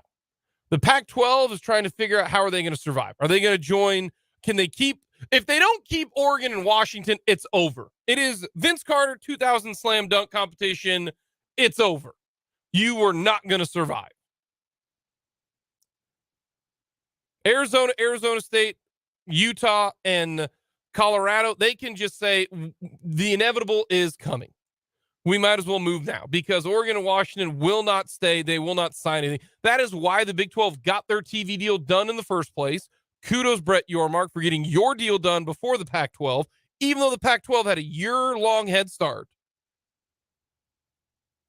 So are they going to try to add San Diego State and add SMU? Yeah, that ain't moving the needle. No, it's not. That ain't moving the needle. So that's what the Pac-12 is dealing with.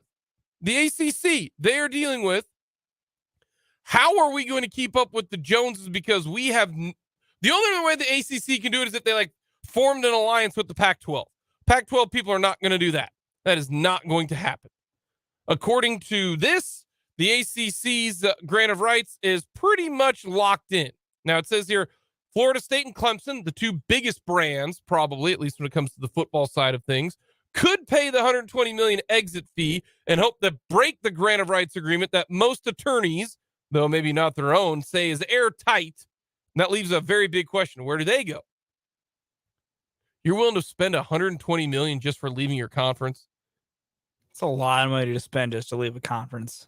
So then you get I like to call this the Texas clause. So the ACC, okay, yeah, so you're going to give more share to Clemson and to Florida State? Yeah, how did that work out for the Big 12? How did that work out this last time? Oh, yeah, we'll give you the Longhorn Network so you can keep your third-tier rights. What eventually happened 10 years later anyways? They left to go to the SEC. The Big 12 placated Texas, placated Oklahoma, and said, yeah, we'll let you keep your third-tier rights. Well, they got the money from the Longhorn Network. They got it from Soonersports.com. Texas and Oklahoma made much more money than anybody else in the Big 12 because of third-tier rights. Didn't matter. It did not matter because the SEC was still worth so much more money, and that's the reason why all of a sudden it was, wow, Texas and Oklahoma went behind everybody's back and said, yeah, we're leaving. Remember, like 2 weeks when we were at the Big 12 Media Days, and Bob Bowlesby said, yeah, everything's good. 2 weeks later, Oklahoma and Texas are gone to the SEC. Didn't even see it coming because there's nothing that the Big 12 could do. Just like in this situation, yeah, you can do that, ACC, and give Florida State and Clemson a bigger piece of the pie, but eventually they're going to leave to go to the bigger score. And that's what's going to end up happening because they are in a very difficult situation. Yeah, it's not great down there. I don't know what they're going to do. You know, it says here from Sports Illustrated, I want to get this. A fourth option for the league would be further explored at a merit-based system. Instead of equally distributing revenue, more dollars to go to the teams that excel.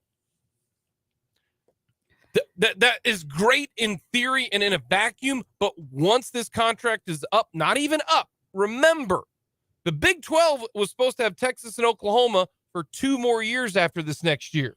Yeah, and then it was, worked out for them to, hit the bricks. So 2036 is coming along, right? You got this merit-based situation in the ACC. No, they're going to be gone by 2031. Yeah. We'll just say we'll buy out because the SEC would take Florida State and they would take Clemson. Yeah, they would. The Big Ten would take North Carolina and Virginia. I don't know, whoever. Like that's what they would do because it doesn't matter how much you're going to placate to them. Right now, the Big 12 got it done before the Pac-12, and that might be the difference. It certainly helps. It is certainly looking like it's going to be, honestly, the Big Two, the Big Ten and the SEC, and then it comes down to, can you be the third? And maybe, just maybe, it can be a trio. Because I don't know if the ACC is going to survive. I really don't. As of now, I think that's Oregon and Washington want to leave. They want to be gone. They do. They want to be gone. Whether or not the Big Ten it is truly feeling a little bit nostalgia and was like, oh, well, we don't want to be the one, to put dirt on your coffin. We don't. But we kind of do. But Oregon and Washington, if they could join the Big Ten, they would have done that already.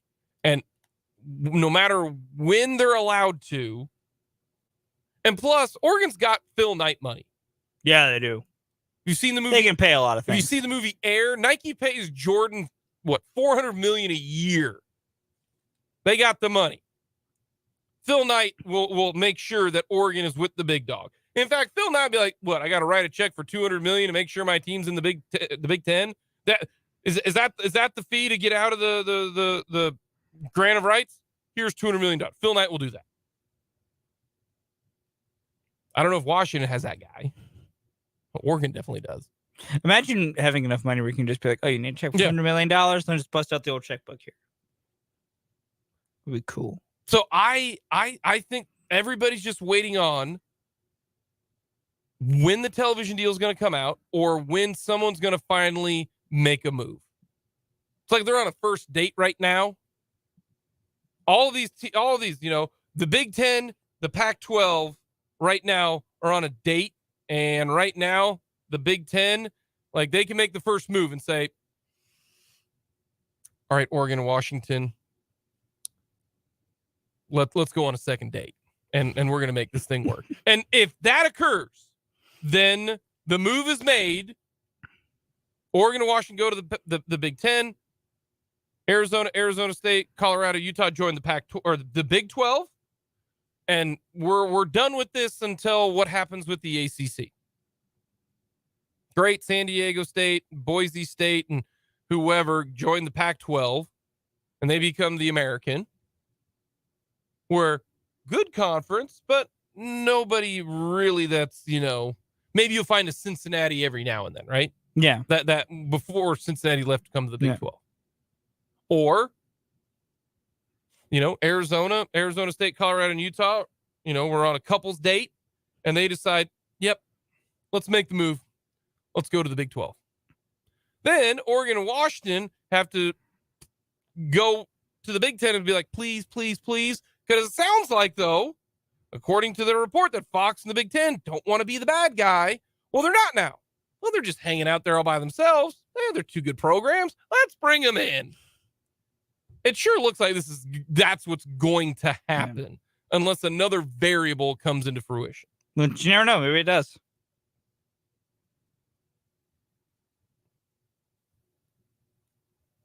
Never would have thought that the Big 12 would end up being the one that was the aggressor. That's what happens when you're proactive. But man, Brett Yormark was that guy. Brett Yormark and back in the day, Commissioner Beebe,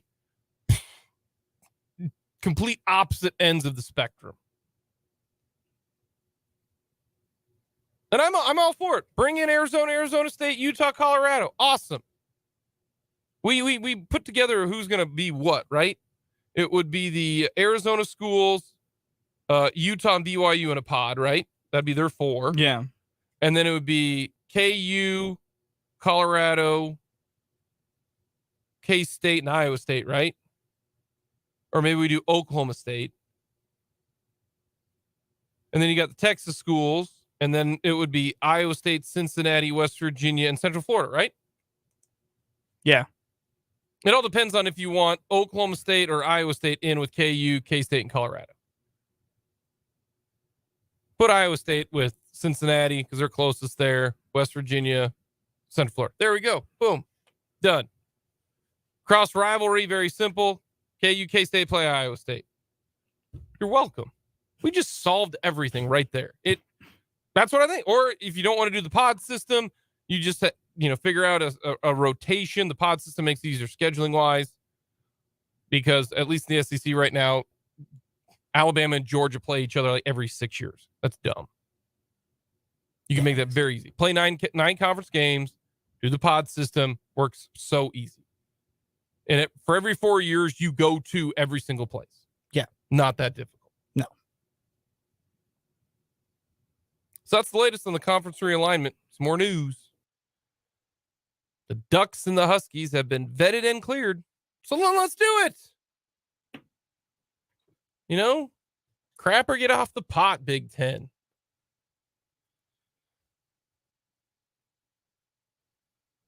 Conference realignment. It's been happening since 1996. Never stops. How about that? I mean, if you look at like the butterfly effect and all of that, like Arkansas was in the Southwest Conference. They didn't come to the Big 12. It was Tech, Texas, Baylor, all joined the Big 12, right? Thinking about Texas Tech, Baylor. Am I forgetting one? No, was it those 3? No, there's got to be one more because there's Big 8. Who am I missing? Well, A&M went to the Big 12. Yeah, A&M. Yeah, duh. Yeah, thank you for that. Oh. Yeah, A&M. Arkansas didn't. Back in 96. Right? 95. And now look. Arkansas's in the SEC. They don't win anything. They might in baseball this year. Really good baseball team. But they're set. Like, they're set. Yeah. They're what happened in 96 set them up for the rest of their athletic life. Was in 96. Like, whoever made that decision, like the AD, like, or the president, or whoever was the influencer, should we go to the Big 12? Should we not? No, let's go to the SEC. Okay. They should be in the Hall of Fame of Arkansas. For real. They really should. Coming up next, a little overreaction, proper reaction here on Mic'd Up.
Proper reaction.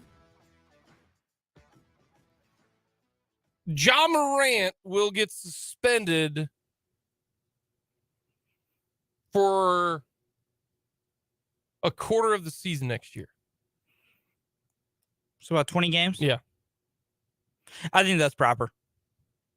Listen, if they find out, if they do more looking and can confirm that for a second time, he's out here waving firearms and Instagram videos, like, you got to come down on that. Because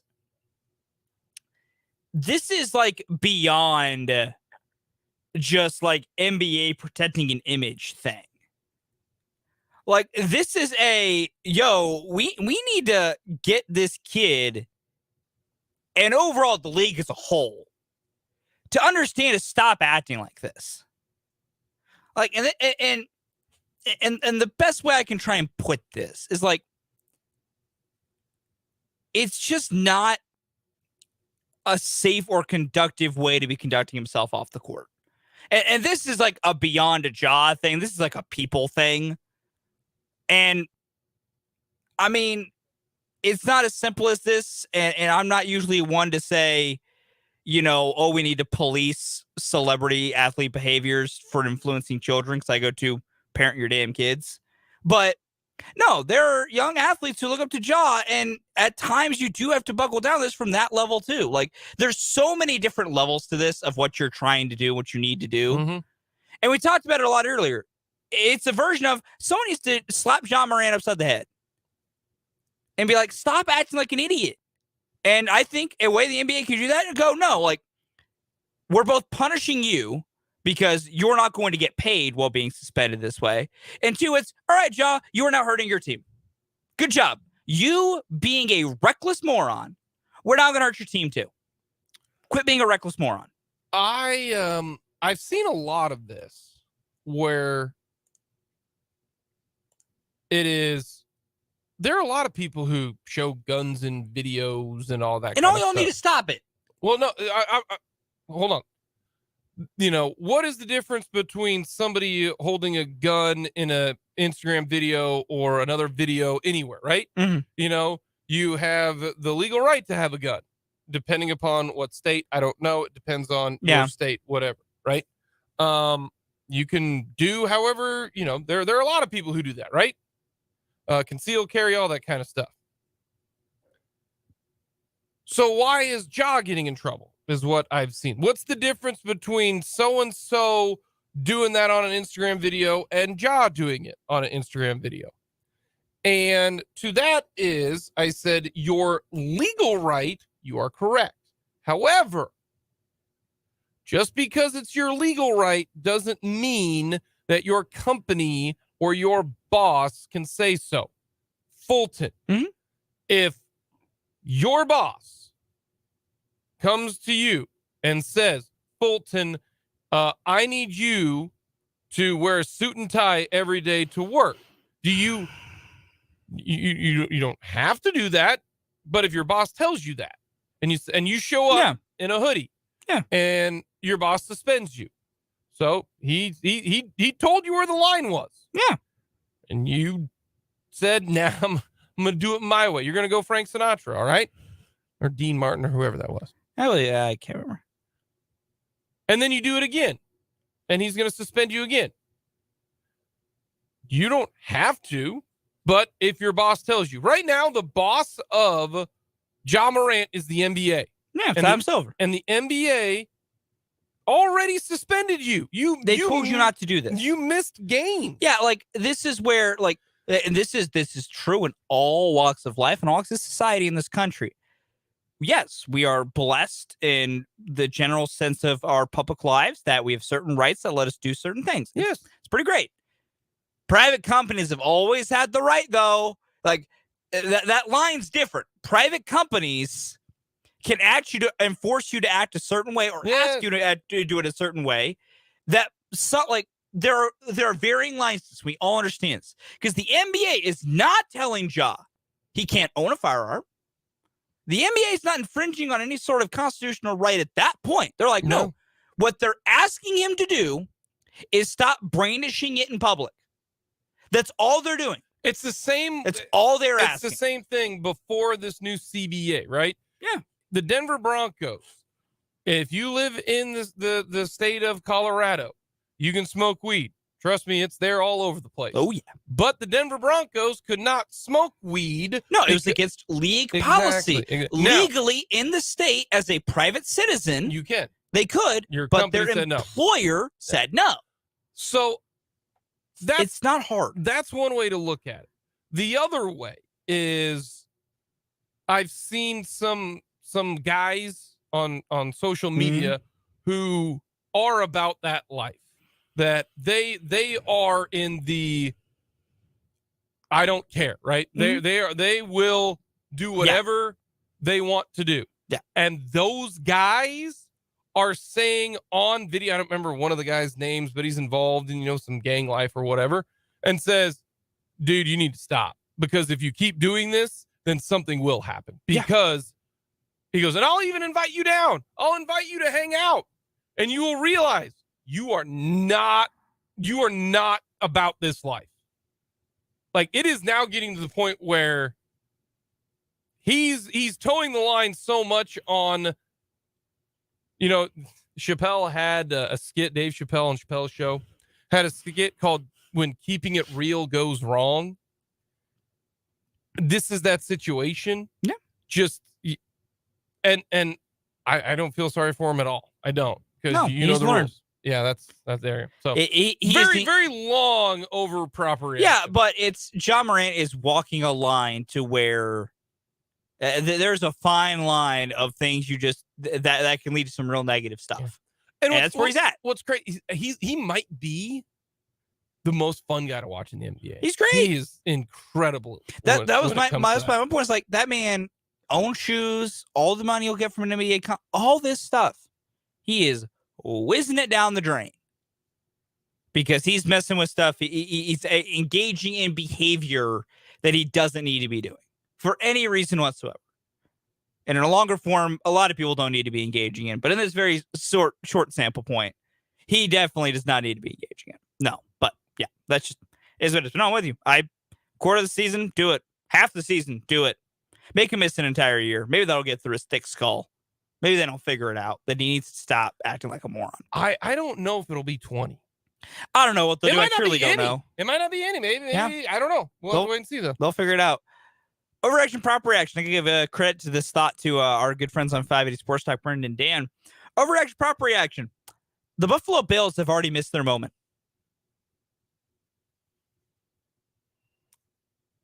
I'm going to say overreaction. Okay. I still think that they've got this year and maybe next year. And the reason why is it comes down to 3 players to me for the Buffalo Bills. This year is the last year of the cheap Josh Allen era. Okay. Yep. Because this year, that's why this in 2021, that was a big miss. This last year in 2022, another big miss. This year, and that's why it's not gone yet. They've got, I'm going to say 2 more years, this year and next year, 23 and 24. Because this year, Josh Allen's cap hits $18 million. That's a really good number. Next year, it's 47. The year after that, 55. Okay. So this year, it is a go year for the Bills. Yeah. Your cap hits 18. Next year, it's 47. All right. Then I'm going to look at the other guy who I think does play a big factor. We know this. You got to have one dude to catch the ball. Packers showed us that last year. They had Devontae Adams. Then they didn't this last year. The Chiefs, they still got Travis Kelce. Stephon Diggs. Stephon Diggs is 30 years old. This year his cap hits $14 million. Next year, it is $27 million. Mm-hmm. So that means you're going to have a $47 million cap hit and a $28 million cap hit. You know what also happens in 2024? What? Von Miller becomes nearly $24 million. No, that was my next point. Okay. Von Miller. These are the 3 most important guys. Is Josh Allen, low cap hit this year. Stephon Diggs, plus Stephon Diggs is 30 years old. Okay? As a wide receiver, unless you are the rarest of rare, you start declining. Yeah. And then you look at Von Miller, like you just mentioned. Von Miller, first of all, what is he doing? He's coming off a torn ACL. All right?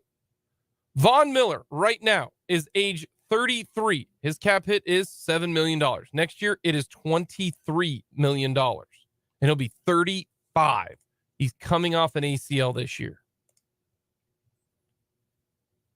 This year is their window. They still have this year. And I think if you look at their cap structure and all that, and I don't know their cap hit, as well as I know the Chiefs, but their higher cap hit guys are starting to get a little bit older. Oh, they are. Okay. And that's where the Chiefs, their star cap hit guys, well, he's not a huge cap hit.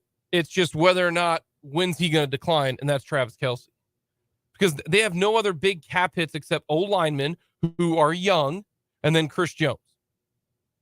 But Chris Jones is 29 years old. Von Miller's 33. So they got this year and next year. And then it becomes decision time. Do you keep Stephon Diggs? Do you keep Von Miller? Because Von Miller, after next year, let's see. Von Miller after next year, or after this year, beg your pardon. Von Miller then, now you can't cut him next year. So he's on the team this year and next year. He'll be 36 years old. You can cut him, but it's $15 million dead cap to $23 million cap hit. Mm-hmm. You're eating a ton. So that's what it's 23, 24. Normally your core guys, you have about 4 years. That's it. That is it. And this is year 3. So I think they got this year, next year. See, I think it's proper. I think it's missed because here's the thing. We can talk about them all we want. Look at around them, though. Like, they've been passed by the Bengals. Bengals are taking about this team in the AFC now. It's not Buffalo anymore. They've been passed. I think they're still good enough. I think their window for no question, it's still open this year. Yeah, well, and that's why I kind of wanted to, window will always exist as long as they have Josh Allen. When you have the quarterback, you always have a window. But I agree with that. But this aspect of it, like if you think like the best, like what you said, is the best of the Bills behind them? I think they've got this year. Okay, that's your point. That's it. That's now, fair. have they missed their total chances? No. Have they missed 2 of their first 3 years? They've whipped on a couple. Yeah. Oh, at least 2, 21 and last year. So I think this is the last great year. And then next year, I mean, we'll see. 35-year-old Von Miller, 32-year-old Stephon Diggs. Yeah. That becomes a problem. Agreed. Yeah. So if they don't get it done in 34, it dramatically decreases in 23, in 24. Yeah. And they're going to have a brand new team in 25. Oh, yeah. Yeah, they will. Coming up, we'll get to some Royals baseball as they take on the Padres.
Official that Chris Kleiman got his contract extension. Do you remember when people were like, no, this guy's not going to be good. Well, he's not even a D1 coach. The FCS. Remember that? I do. Yeah. I remember that. And then K-State's social media team followed him around for a little bit, and everybody fell in love with Win the Dang Day. And then they were like, yeah, maybe we'll give this guy a chance. Then he goes out and wins 8 games his first year, wins a Big 12 title. How about that? You gonna tell me, Jake, that a sports fan group was reactionary and was not patient with the major move that their team did? No. I'm so surprised. That never happens. You seem that you're not really backing the truth there.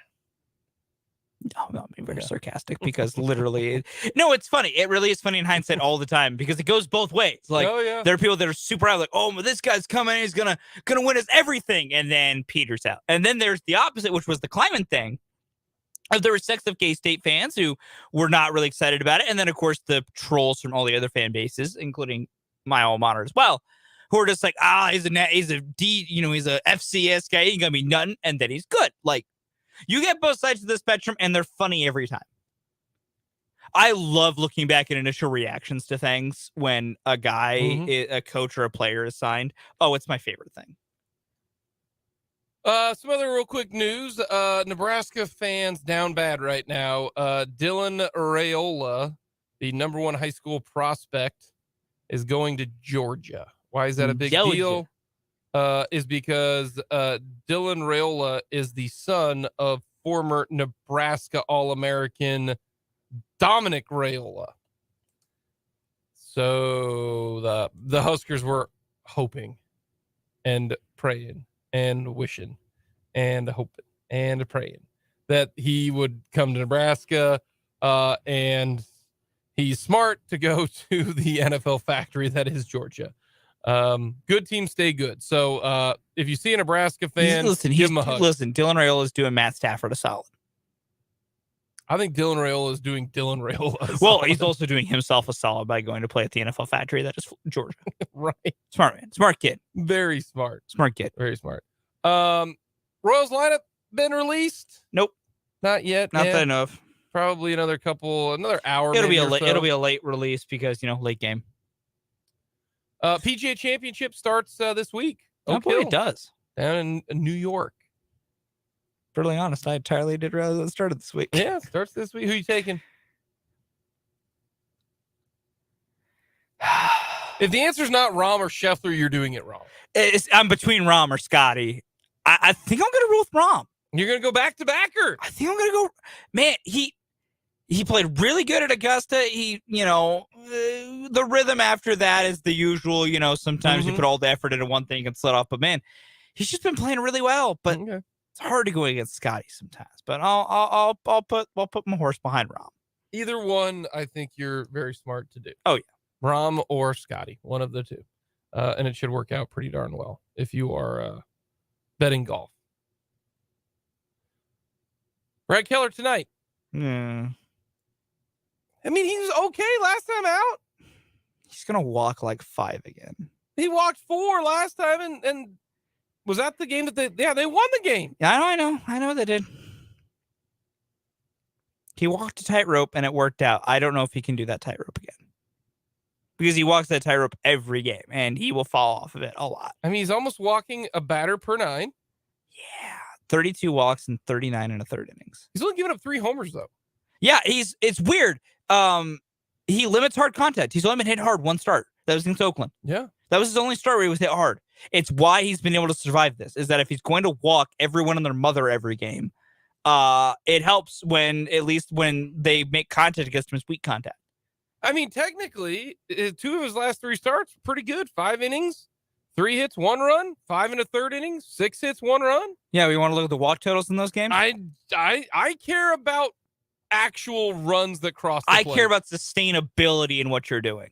And what he's doing is not sustainable. Well, right now, 2 out of 3 starts, he's been good. Mm-hmm. Yeah, we'll see what he does against Juan Soto and Fernando Tatis and Manny Machado. Well, what are we doing here? Are we back in the Padres? I would probably say the Padres probably pull it out. All right. And it bums me out, but... Does a walk count as a base? Yeah, well, not for gambling purposes. Gambling makes it very specific that if you're betting on total bases, walks do not count. Well, then you're in trouble if you're betting that today for the Padres. Yes, here. I hope I'm wrong. Here. If the Royals are going to win multiple games and even win a game in this Yeah, series, it's either tonight. It's tonight or tomorrow. It's because Michael Walker or Seth Lugo. Here you go. Because you're not beating Yu Darvish. Last 5 games walks for Brad Keller. 4, 4, 5, 6, 5. Excuse me, I gotta go punch a window. Please don't. Coming up next, we'll finish things off with the mic drop and hand it off to 580 Sports Talk.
What do you got for your mic drop? Brad Keller, just walk 3 tonight. I can handle 3. That's tolerable. I think watching a picture of a team I like walk somebody might be the thing I hate most in baseball. My last thing is I hope everybody had a fantastic Mother's Day. I hope you called your mother. I hope you chatted with your mother. Also, my son filled out the Mama's Day questionnaire that you have them do. I go, what's your name? And what's your mama's name? And he said, Lindsay. I go, how old is mama? 15. So there we go. Kids are awesome. Lindsay probably like that. Coming up next, 580 Sports Talk. We'll talk to you tomorrow at noon.